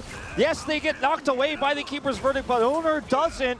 Teleport comes through instantly from Zeus. They did not push the Elder health too low. They did not give Peanut an opportunity for the 50-50. They put him incredibly low, and they fight it exactly as they should. Hanwha Life, no chances in this one. No error from T1, and it looks very likely this is just going to be the end of the game here. 20 seconds on Viper, 25 on Zeka. T1 gonna bring us to 3. That they will. Another very close game. I don't think we're going to be seeing Quinn again, that's for sure. The way that T1 were able to handle it this time around. As the Nexus will fall and T1 tie it up, we got a series on our hands as we do look to head towards game 3. I was very skeptical of the Quinn pick in this draft here for the side of Hanwha Life. It's a pick that can work out, but requires a lot of pressure. And the Ezreal matchup was working in isolation bottom side, but then they swapped lanes. They dealt with the Quinn incredibly well, and they were always behind on the tempo. T1, very good read in this game, start to finish. Yeah, definitely big props to them. Able to handle the Quinn pressure, able to handle the bot lane. And eventually Faker, you know, just very calmly and kind of invisibly just farming up, getting super fed. A kill here, a kill there. I think he was highest on CS as well, maybe competing with some of the other AD carries. But yeah, eventually just became this insane amount of damage source for the side of T1. And Peanut, obviously another great game, a lot of secures, a lot of great keeper's verdicts, and was trying to keep it all together for the team, but didn't end up working. Viper also, once again, outputting more than 1k DPM. Yeah. Yet still, it wasn't enough. Doesn't matter if they don't secure kills. If it doesn't secure an elimination, it's just poke at the end of the day. And he was trying to get back control of the map, but he wasn't able to do so. Good series, Valdez. We're going to 3. We are definitely going to 3 as Zeus deep in thought, thinking about how they'll play this from the red side if Hanwha Life Esports do in fact choose blue. But guys, we're going to take a break and have the space. We'll be right back.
여기 텔 되나?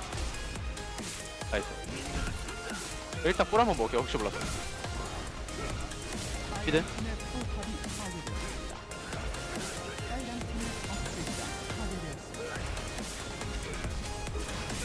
야 라인. 야 뭐야 이거? 아 일단 끝내면 끝내. 나이스. 나이스. Kind of like Cloud, Yeah, you know? that's true. We haven't gotten that soul yet, but He's we'll trying his see. best. Once again, Faker's Azir banned away. And it's going to be the target bans onto Peanut. You have to imagine Maokai comes out first. Let's see if any other adaptations come through here. As, yes, Faker did get POG, and it was not as clear-cut, I think, as the voting showed. I think it was definitely a case of vote the GOAT if you're not sure, because it was really hard to actually choose. But I think Hanwha Life will probably be happy to trade ADs here in this game. Faker has shied away from it. That's how they won EWC. And the Rumble ban, that's a good adaptation from T1. This time on red side, not going to allow Doran to control that matchup. Yeah, maybe they leave the Ivern up then. Yeah. It's either Ivern or Vi, and they banned both of those in both games 1 and 2. So. I do think that given how Peanut is playing, maybe just don't play the Ivern because his smites have been so good and his control of the objectives have been so good. I'd rather see them ban the Vi, to be honest with you, Valdez, as that would leave the Tristana here to Zeka, if that's going to be the case. But if you ban the Tristana, now they end up getting Vi, and they can go Vi Talia, for example. A lot of other strong mid lane picks that Zeka can pick up. So this is a very tough call for T1 here on the red side, what they ban. Tristana. I vote kind of voting Vi. Ban it away. But both of them are so strong, and they're just going to ban Ivern. Ivern, Okay. Hope to trade it. But now you can, if you're confident to play Talia into Tristana, you can lock the Vi here for Peanut. Sejuani actually going to be prioritized here instead. And even with Ashe ban, that is a little bit puzzling. We know how much Zeka loves his melee mids. I don't know if that's going to come through, but it could. You play Yone. I mean, it depends on what Faker is going to select. If he just says, okay, give me the Tristana. Right now, they could go. Lot, but they could go Vi Tristana or Vi Talia themselves, but nope, going to be the Tristana. And we'll see what comes with this, as the Vi is still very powerful in a draft like this. But when they look for an AP jungle for Owner, the Nidalee is available this time. Yeah. Oh, by the way, the other Poppy player during that era, where you were talking about Peanut dominating on Poppy, was Owner. He was the other one who had an incredible win rate on this pick. And for him to say, it's my time now, and lock this one in, just feels poetic in this series. Yeah, absolutely does. And we're going to see the opposite side of the matchup. We'll see if Owner can do just as well. Yeah, the Yone, I mean, it always feels like the next on the block, right, after Tristana, Azir, Corki, right? So it's good. And also, you've got Sejuani.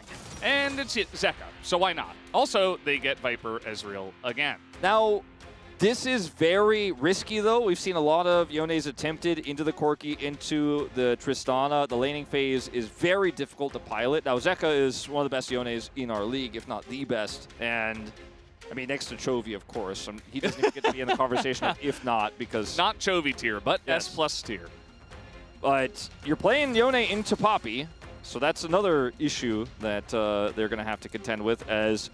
This time, they're going to push the Kai'Sa priority up and just duel Guma right into this Ezreal. Great matchup for the Kai'Sa, especially in isolation. Yeah, it seems like they want the flexibility to pick just a normal top laner and not have to worry about maybe trying to grab AP either, because the Kai'Sa will eventually build some AP items and provide that to the team. Yeah, that's another great call. We'll be able to contest the Ezreal poke later on, too, with the Nashor's Tooth once she picks that one up. So Guma going to have a lot of agency in this game and won't be fighting a losing poke battle like he did in Game 1 and parts of Game 2. Braum taken away here. The Leona banned by Hanwha Life Esports, so trying to wonder what that pick is going to be for Delight in the bottom lane. And perhaps an Alistar. Could just be. The Renekton is taken away here. So even though GP cropped up yesterday, we're just not going to get to see that matchup again, it doesn't look like. The next ban here is a little bit trickier for the side of Hanwha Life. They could just ban the Gnar or the Cassante here. Yeah, I wouldn't mind Zeus just R4ing Cassante either. Although, could wait and see what Doran wants to play and then counterpick for that, but... Yeah. The Alistar's going to be banned here away from Keria. Interesting. As it looks like they're going to save that counterpick for Zeus here, grab the Rakan in the bottom lane. A lot of great engage with Poppy and help set up these team fights. You have the Rakan now. And we'll see what the choice is going to be blind here for Doran. I don't think this Yone is going top, as they want more engage. The Nautilus, great for locking down the Tristana, fairly mobile, and potentially locking down the Kai'Sa. Jax to come through does dissuade the potential TF. Yeah, works with the Sejuani as well, but yeah.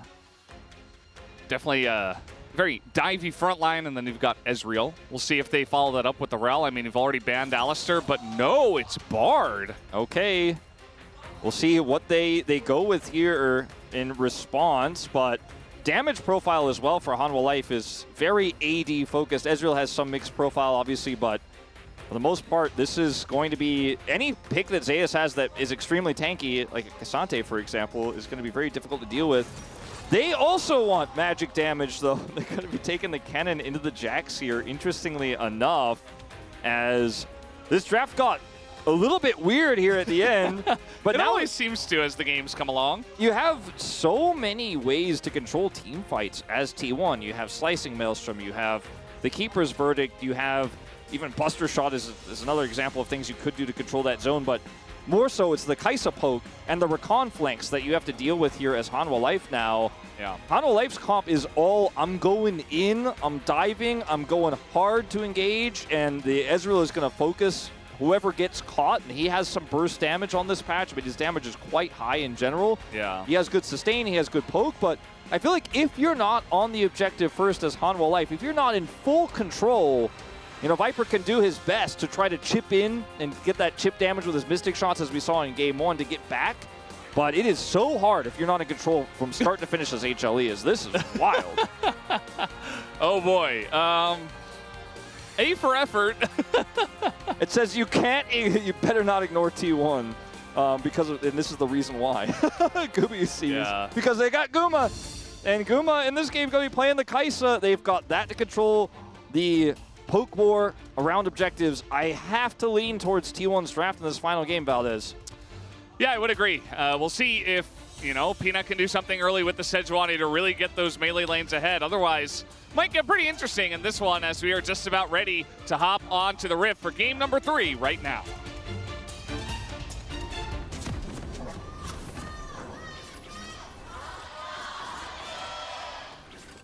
소환사의 협곡에 오신 것을 환영합니다. All right, here we go. Game number 3, the decider between T1 and Hanwha Life Esports. Hanwha Life always makes these very, very fun.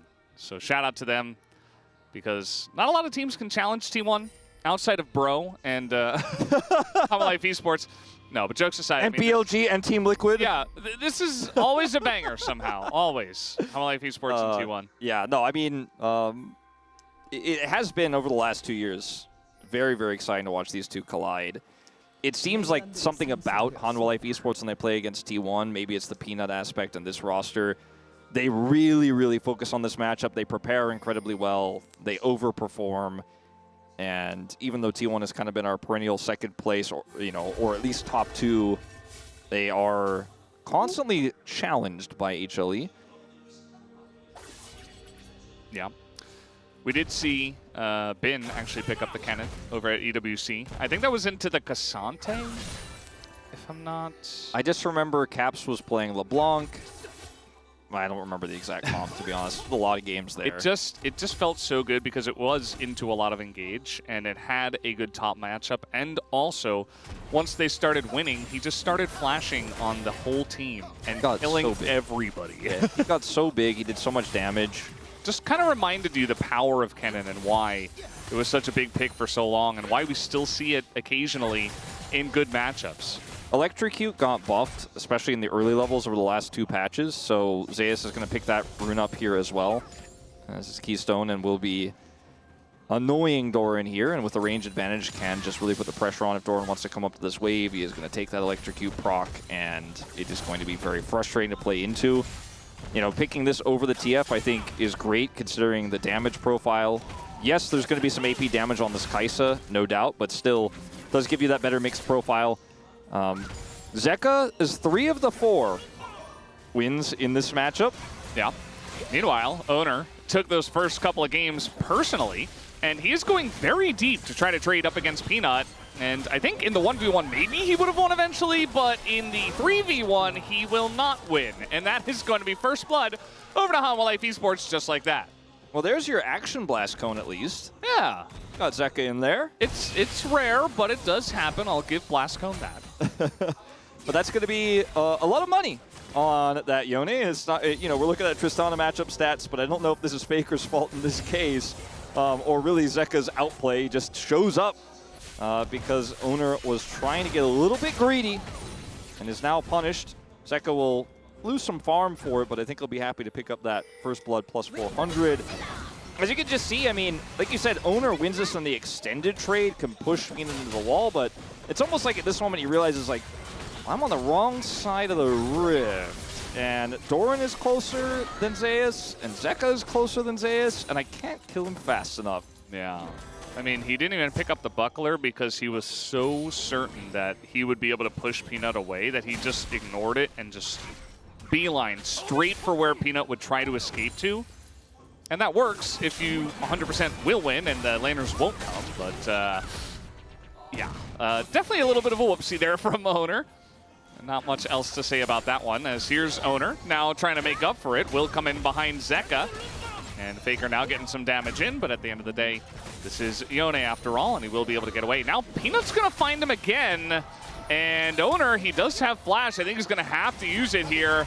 Tries to taxi on the chickens. There's the flash, and he does get away. But, man, Peanut is just all over this guy. Peanut is having a fantastic series. Tracks him down there, blocks his retreat, forces him to flash. And, you know, Permafrost Energy we sometimes talk about, you know, against the enemy laner. A little bit tougher to pull up against Tristana, but into the enemy jungler, you have to respect it. He's got to get out of there. Down here, Carry out with a long wraparound, or sorry, excuse me, Delight with a long wraparound. Yeah. Ooh, gonna stop the magical journey. It's a decent chunk into Delight. Makes sense that you would say Carry. I feel like Carry has played this more. So much recently.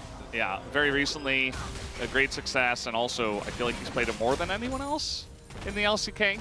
Don't quote me on that, but that's just a feeling. And it's more than a feeling, Valdez. Also, Delight is generally the one who plays Rakan, so it's like very... So everything in my brain just... when I saw the minimap, I was looking at the minimap when I said that I wasn't looking at the nameplates, and that's just how it worked in my brain. And Delight was just playing Rakan in the last game on red side? Yeah. Thanks for defending me, Valdez. Yeah, you know, you're good, yeah. We make a whoopsie, but... Understandable. He knows how my brain works, and he's going to tell everybody. And it's okay. I have known Wolf's brain for, what, 12 years? Yeah. Yeah, it's been a while.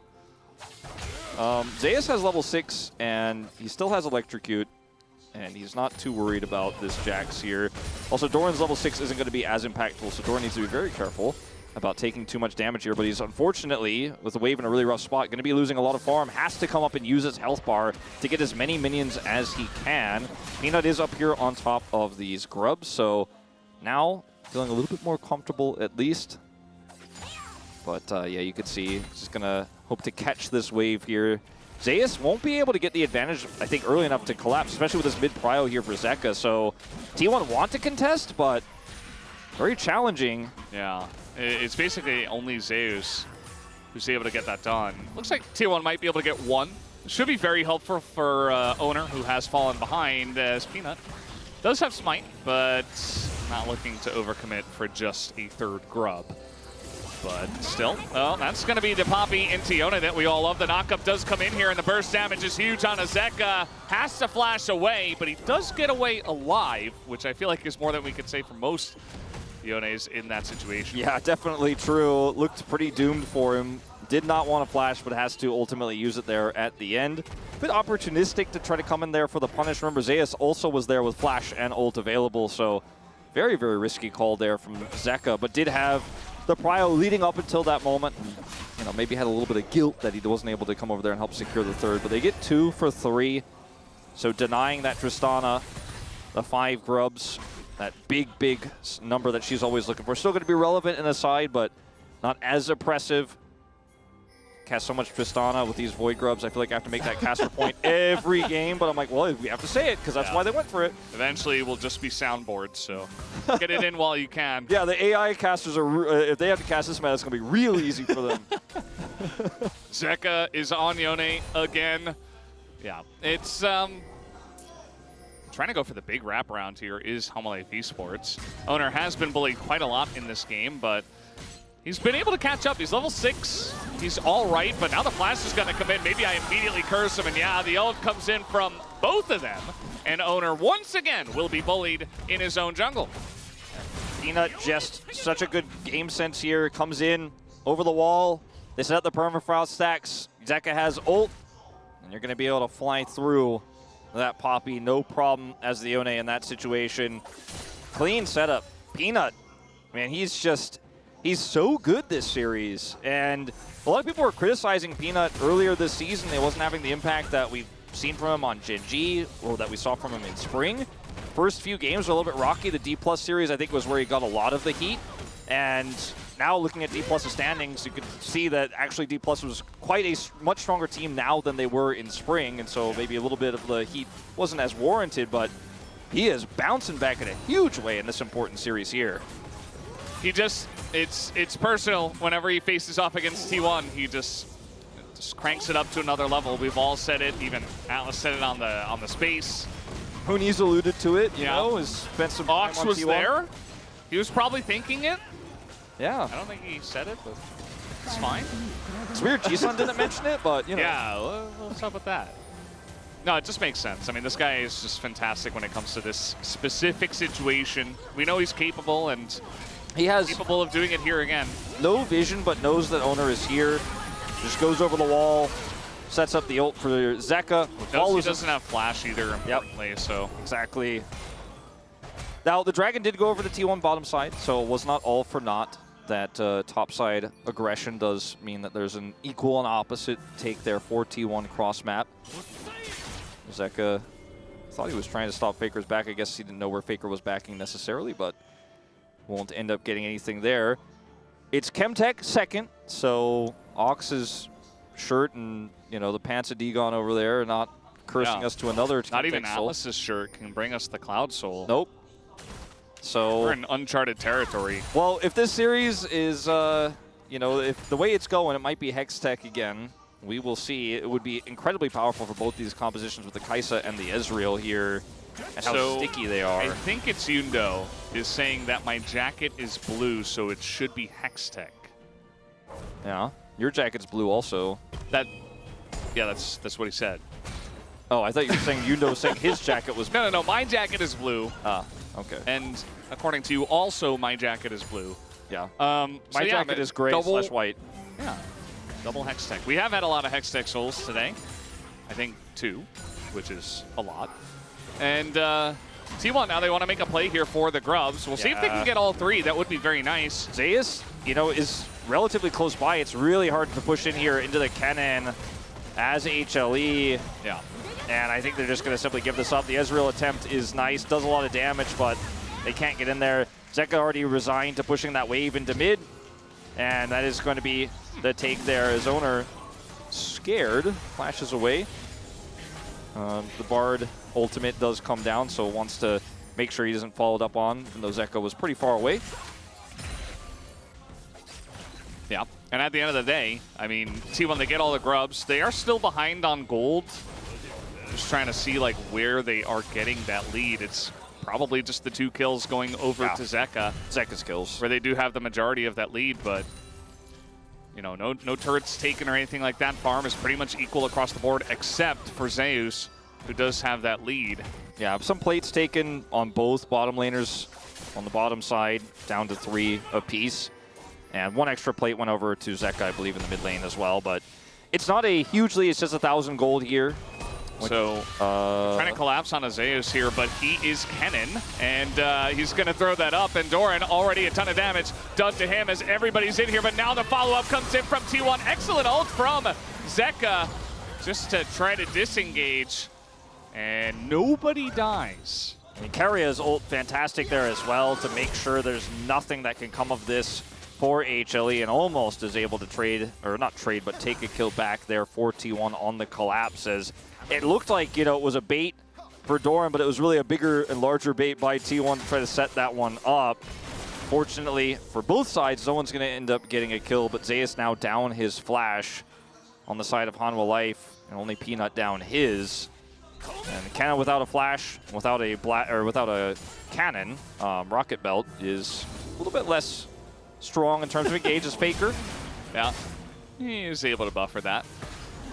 And does feel like, in general, the Tristana should enjoy playing into the Yone, but Zeka pretty fed, and eventually, once he gets a couple of items on board, especially even some of those stanky items that Yone generally builds, can just close the gap very strongly without Tristana able to do much, and can even threaten the kill. So yeah, see if Yone Zeka can do that in the future.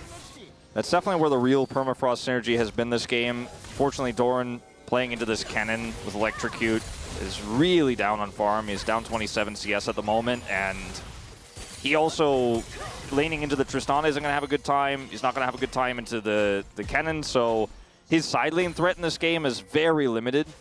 And if he has teleport advantage, maybe there's some things he can do potentially. As Delight is going to come up here and maybe look for something, though. Yeah. But no. No stun, so not going to, once again, engage onto cannon. Generally a bad idea. We saw the trade pattern actually happen in mid, where Viper's like, I'm Ezreal, I'm going to hit my W, I'm going to punish this as I've been doing all series long, but Kai'Sa with upgraded Q, with evolved Q, she wins those. You go in and she presses Q.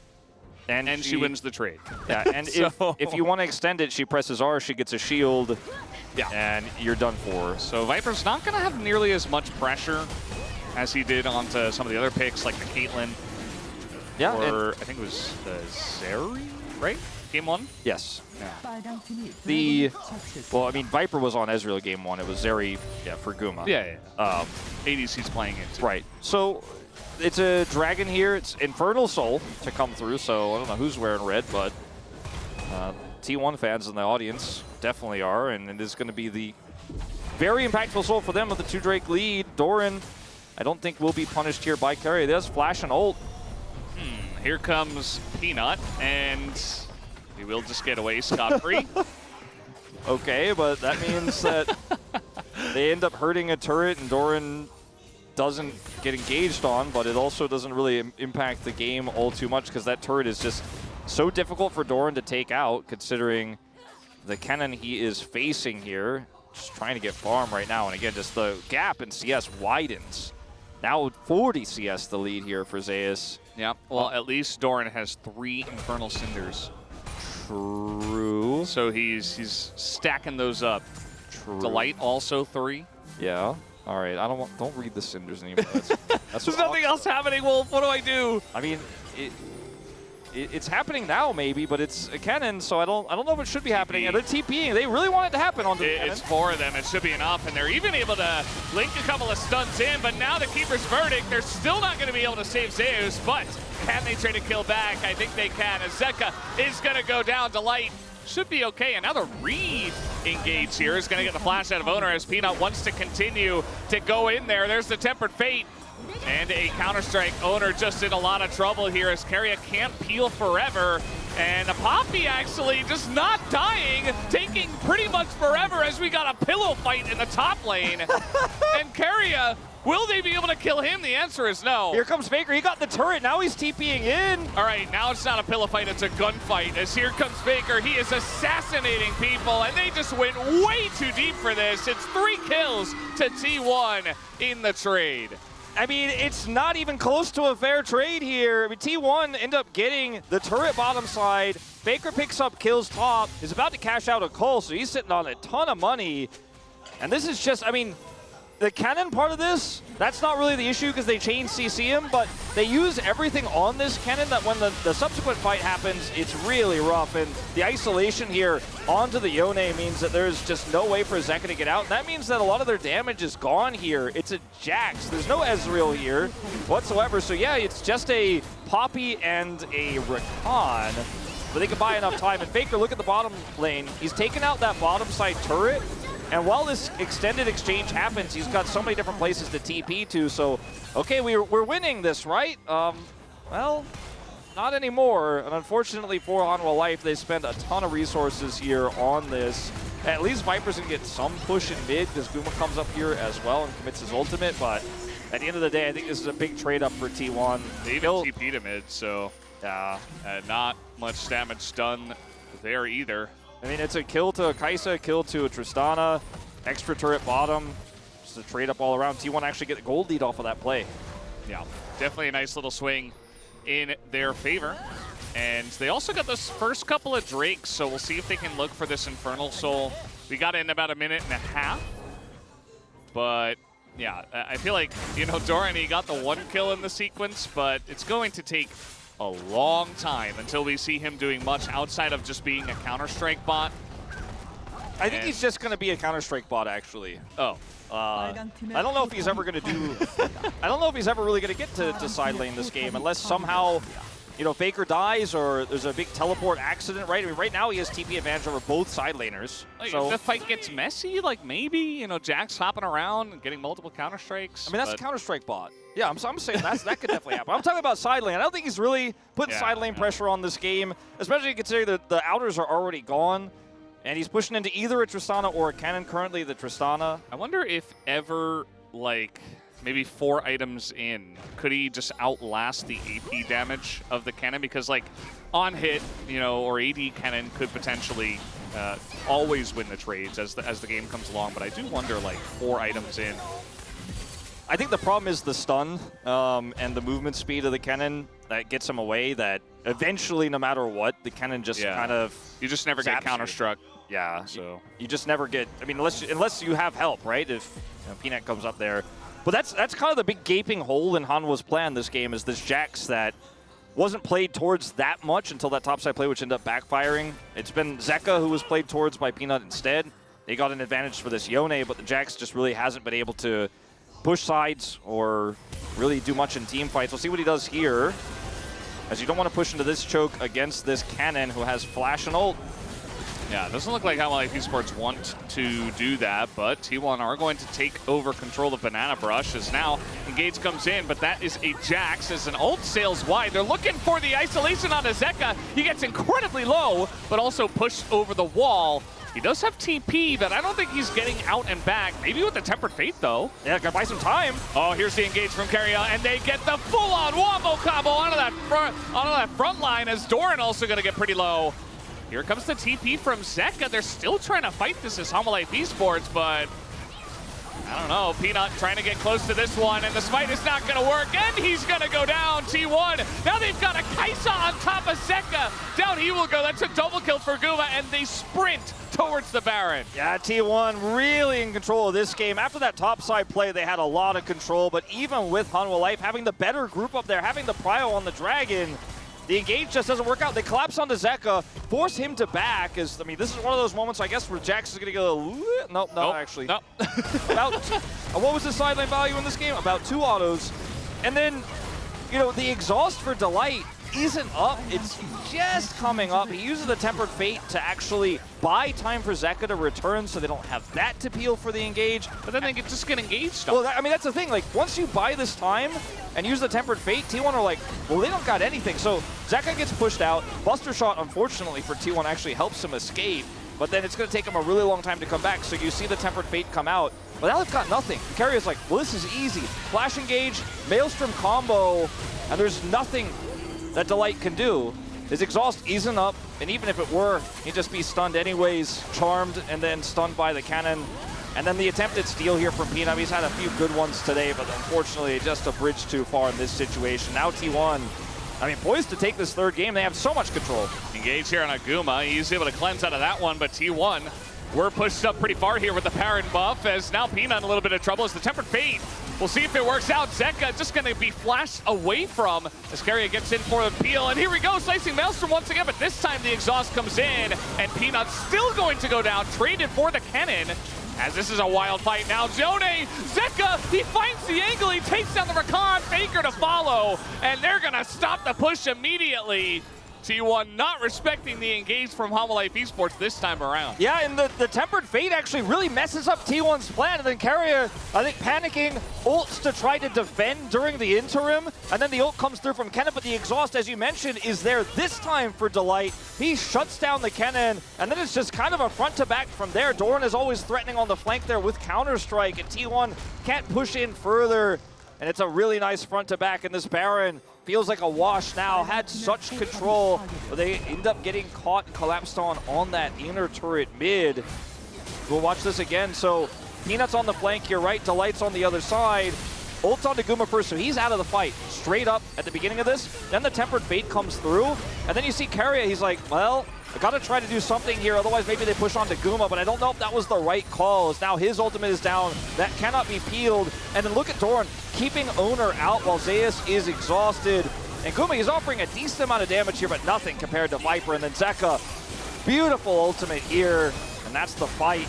No way out here for T1. Faker with the Unbind is ripped out of the map. And now Hanwha Life end up really turning what was a disastrous situation for them into only 1,000 gold, 1,500 gold, or 1,500 gold. The lead for T1. 1,599 gold.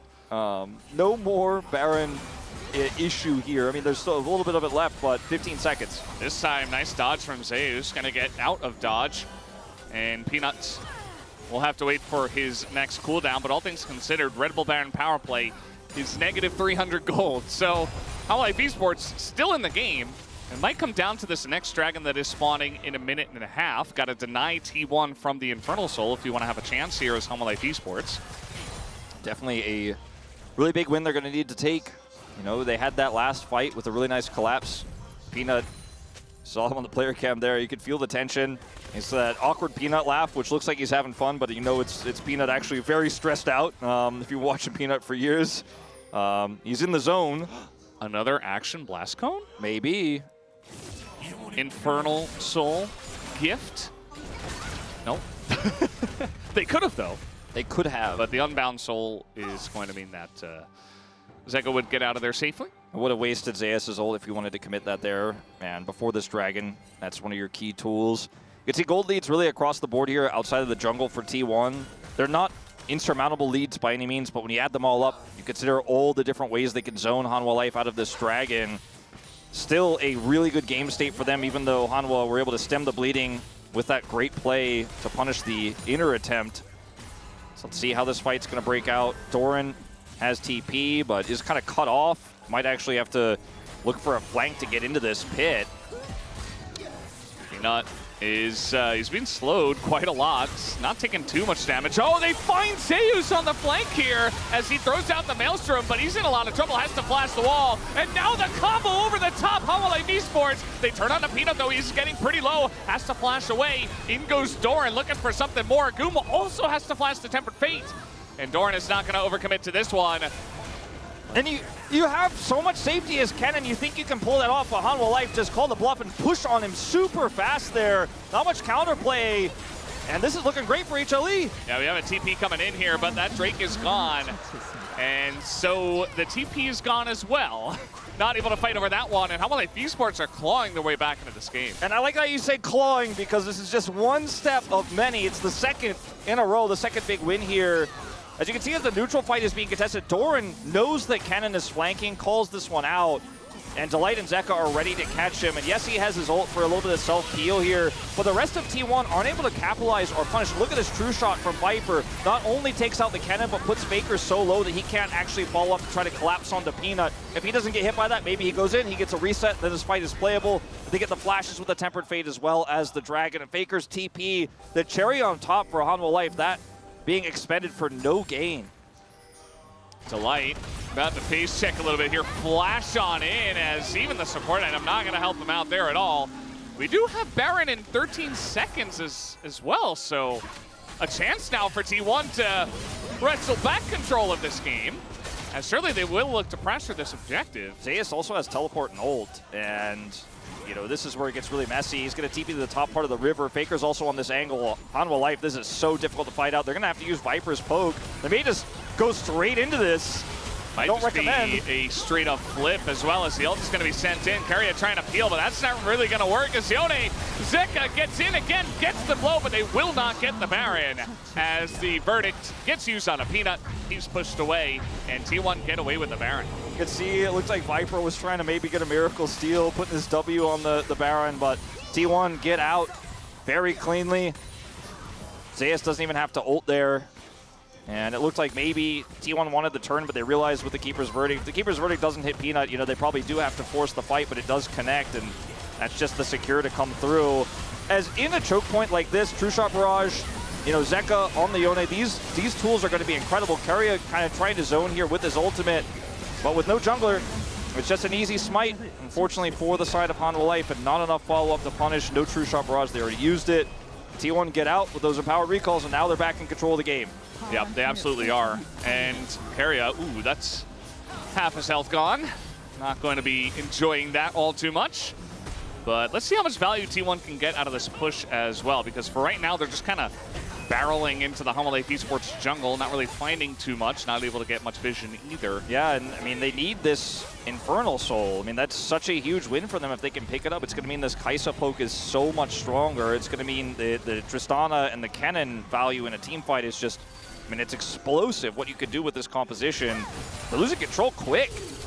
And look at this. Now pressure on Aguma. True Shot Barrage available, and oh, this shield comes in just barely to save him. You see Viper nearly dealing double the damage of the next person, which is Faker, as he has crested 30K at 28 minutes. Viper is just, he's in Ezreal mode today, and he is going to get it done. Timing of that True Shot is fantastic. The shield does deny the kill, but I mean, this is T1's Baron, and they're getting pushed in hard on mid. There's still 1:45 left on this Dragon, so T1 could try to find some value elsewhere. That inner turret top lane and the inner turret bottom lane are up, but they just don't have enough control to actually try to force this. Yeah. Keria setting up some deep vision here. I think the issue with this power play is that, you know, right before they got the Baron, they were actually being pushed off the map by Hanwha Life Esports, and they got the one pick and the Baron, but they immediately had to back because they were all low, so they had to fix the entire map before they got any push going, which means, well, they've just kind of spent most of the Baron buff fixing the entire map and not pushing much. That ward that Keria put down also ended up getting either cleared or replaced. Could have been maybe an angle for Zeus' teleport. And once that one is back up, cannon teleport flanks, always something you have to consider. Does have the rocket belt, can close that gap very quickly, and then boom, you win a team fight instantly off of the flank. Especially if Hanwha Life Esports are kind of tunneling elsewhere, trying to punish. As once again, they get control here of the choke point. Hanwha Life, full prio Faker on the edge here, not actually able to come through and enter this pit. Zeus without teleport means he cannot utilize any flank wards. He doesn't even have any to speak of anyways, even if he did have the TP. And Hanwha Life just sitting patiently here, waiting to punish a mistake from T1. Level 16 for Zeus. This is a very, very knife's edge fight we're setting up here in neutral. Let's see, I mean, Peanut a little bit caught up, and now it's actually Zeka on the left. Also, Peanut getting pretty low. Doran waving around his stick, but it's not going to be able to do enough. The Counter-Strike doesn't even go off, and the Temper Fate not going to help him either. Keria with the knock-up here. Excellent timing. That's going to be the end of 3 members of Hanwha Life Esports, you would imagine, but Doran will flash, but it does mean that T1 get Infernal Soul. Infernal Soul going to go the way of T1. Lot of fight over prio there, but it's engaged from Keria. The setup was really clean, and Peanut just way too far forward there is chunked down, and Viper's not able to offer back the same damage. And now, speaking of damage, with this Infernal Soul, this turret's not long for this world. TP coming through. Oh man, they're Zeka? still trying to make something happen here. Viper and Zeka, they're just on something today. You expect it out of Zeka on the Yone, but as you mentioned, Viper's just in Ezreal mode. Well, unfortunately, they get nothing, and that means a free push here bottom side. No flash for Dorman. He couldn't flash for the Counter-Strike, so they just back up mid, push down bottom. They grab that turret, and T1 in full control of the map right now. Hanwha, they have these Tempered Fates have been so good at maybe, you know, I wouldn't say engaging, but kind of splitting T1 up, messing with their formation. It's been really impactful. Delight has had a fantastic Bard game.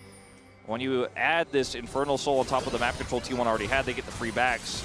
It's pretty rough as Zeka is the one who's caught here, stunned by Zeus, just a normal cannon stun here, and then Peanut way out in no man's land as the team is just completely split by not even like a normal flank on the cannon. He just walked down mid, he's got the angle there, he punishes the rebind of the soul, and the Tempered Fate works against Doran, unfortunately. Nothing he can do there. Now there's that Tempered Fate. Yeah, speaking of which, but that is a Poppy, as now Faker gonna hop in. He's gonna flash this time, as he will not do that again, but the stun comes in, and a bit of damage now, and the lineup from Zeka, and the follow-up from Doran. It is huge here for the side of Hanwha Life Esports. T1 in a lot of trouble. The flashes come in, Zeus will go down, and Hanwha Life Esports pick off 3, and they're looking for more. The magical journey on in. They get Keria, and Guma as well being chased down here.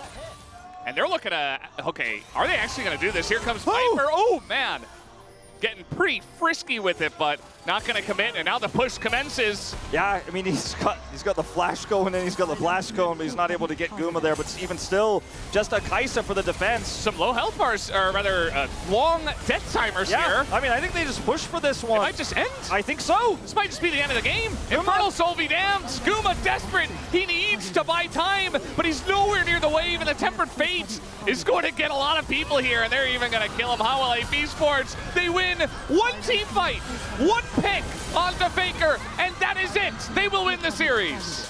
Delight, he makes it happen. Whether it's the exhaust on the cannon, the Tempered Fate that he sends out, gets the flash, and then follows up with his own flash stun. His Bard was fantastic in this game. Hanwha Life, even though it kept feeling like T1 put him on the back foot, even though they kept losing a little bit of map control, they're losing these critical objectives, they lost the Infernal Soul, they just out-clutched it. And that was kind of the story of game 1 as well. Viper, incredible poke, incredible damage. You have Peanut hitting these big smites, Keeper's verdicts. Doran, not his greatest series overall, to be honest, but a little bit, you know, invisible in a lot of that third game. But at the end of the day, the rest of the team picked up the slack. And Hanwha Life, they do take the upset win, 2 of the 3 games. And T1, another loss on the board. Lost to Genji, lost to KT Rolster. And now Hanwha Life shoot up closer to D+ in the standings. Man, what a series. Yeah, I mean, it's kind of crazy it ends in that fashion. Like, it was so close. It was very back and forth, but that's what happens in pro play if you get nearly wiped that late in the game, regardless of the state. Like, T1, they had multiple Barons. They had the Infernal Soul. They even had like pretty good map control, and they were taking a lot of fights, but one person gets caught. It starts out with the owner, and then they're like, hey, maybe we take this fight. Faker jumps in, he has to flash away, and the second you lose both rocket jump and flash is Tristana. Delight's like, oh, this is my moment to shine. Lands the stun, and one by one, the dominoes fell, and that was it. Hanwha Life didn't need any dragons in this game. Yeah. Hey, Doran and Zeka walk off here. Doran had a great laning phase with Peanut in game 1. We'll give him that one. It was a big part of why they were able to win that first game. So, you know, the second 2 were less impactful. I think this is what's so cool about this version of Hanwha Life is they do have the clutch game, right? If you end up putting Viper on one of his best champions, you put Peanut on a Poppy, you put, you know, Zeka on Yone, and they'll get it done. They'll make it happen. And, you know, apparently Delight on Bard. That wasn't usually in the list of champions. We go, okay, well, Delight's fantastic on these, but you end up having some really critical plays to win this one for HLE there in the end. Yeah. We're gonna sail through these highlights, and a lot of them will be T1 favored. You know, the last one, this one included, but it just doesn't matter. One play, you clutch it out. You saw huge grins on the members of Hanwha Life Esports after that win. That's one of those ones in solo queue where we're like, man, we got away with that one. That was crazy. And this is the moment where it's like, okay, owner's caught. And then the flash follow-up here from Delight. Keria misses here, which is actually really unfortunate because maybe Faker gets something out of that, but then he has to flash. And he hopped already. Yep. And then boom. Delight flash on. That's it. That's it. And if it was only Faker, it would be okay.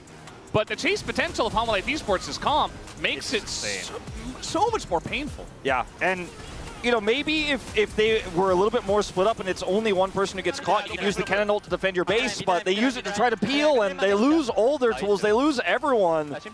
And is it calm down, calm down? Viper thinks, okay, we kill Guma, we end the game, and I think it was Peanut being like, yo, chill. We still win the game. Take it slow. Yeah. And he doesn't have flash. Just screaming at his Viper. Go for the turrets and stop Guma. Get him. That wasn't necessarily the most ideal situation, but I think that was Delight's way of saying, it's done, it doesn't matter. The Nexus turrets are down, and so will go the Nexus. And look at how hyped they are. Yeah. I think, you They're know, so happy. considering what happened with Bro, a lot of people wouldn't say this is a huge upset, but I gotta say, I think for me, T1 coming in as EWC winners, the jet lag is gone. Hanwha current form, I did not expect them to win this series today, but they clutched it, Valdez. They really showed up behind in gold for over 10 minutes and a significant amount of gold as well. Absolutely, very deserved win to Hanwha Esports. Sometimes all it takes is one big moment. They keep it close for the whole game, and they bring it to a game 3 as well. And they're able to take down T1. They gave Viper as well, Ezreal, 3 games in a row. I think a lot of teams are going to reconsider that in the future after what we saw today. But guys, we are done here on the cast for Hanwha Esports versus T1. Let's send it over to Space to see what they had to say. Thank you so much. This is Dear for the POG interview translation, joined by Peanut and Delight on the side of Hanwha Esports, who just defeated T1 to secure the sole position of 3rd place. Congratulations! Looks like you guys are pulling off the Anima squad look very well. Peanut, how does it feel to defeat T1? I feel like our game went so well and I really wanted to win so badly today. But the overall match was so rough, and it makes me feel so good that we're able to close it out with a victory. And how do you feel about this headband? Do you like this fit, this look? Yeah, I can see myself through the screen. I feel like it's just acceptable. I think it's all right. And how do you feel, Delight? It was such a tough match, but we kept it ourselves in game until the very end, and I'm so glad that we were able to win. Did you expect to get your POG today? Yeah, I feel like Viper did so well today. And we just all talked about, hey, Viper, let's give you a POG today, but I ended up taking it from him. So in 2024, your head-to-head with T1 was 2-2 in match score and 6-6 in game score. And today was not an easy match either. So what was the winning factor for today?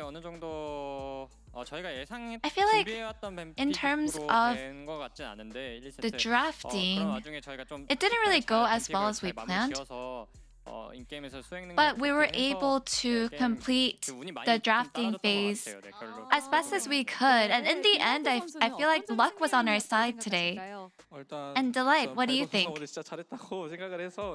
Honestly, I really think Viper did really well.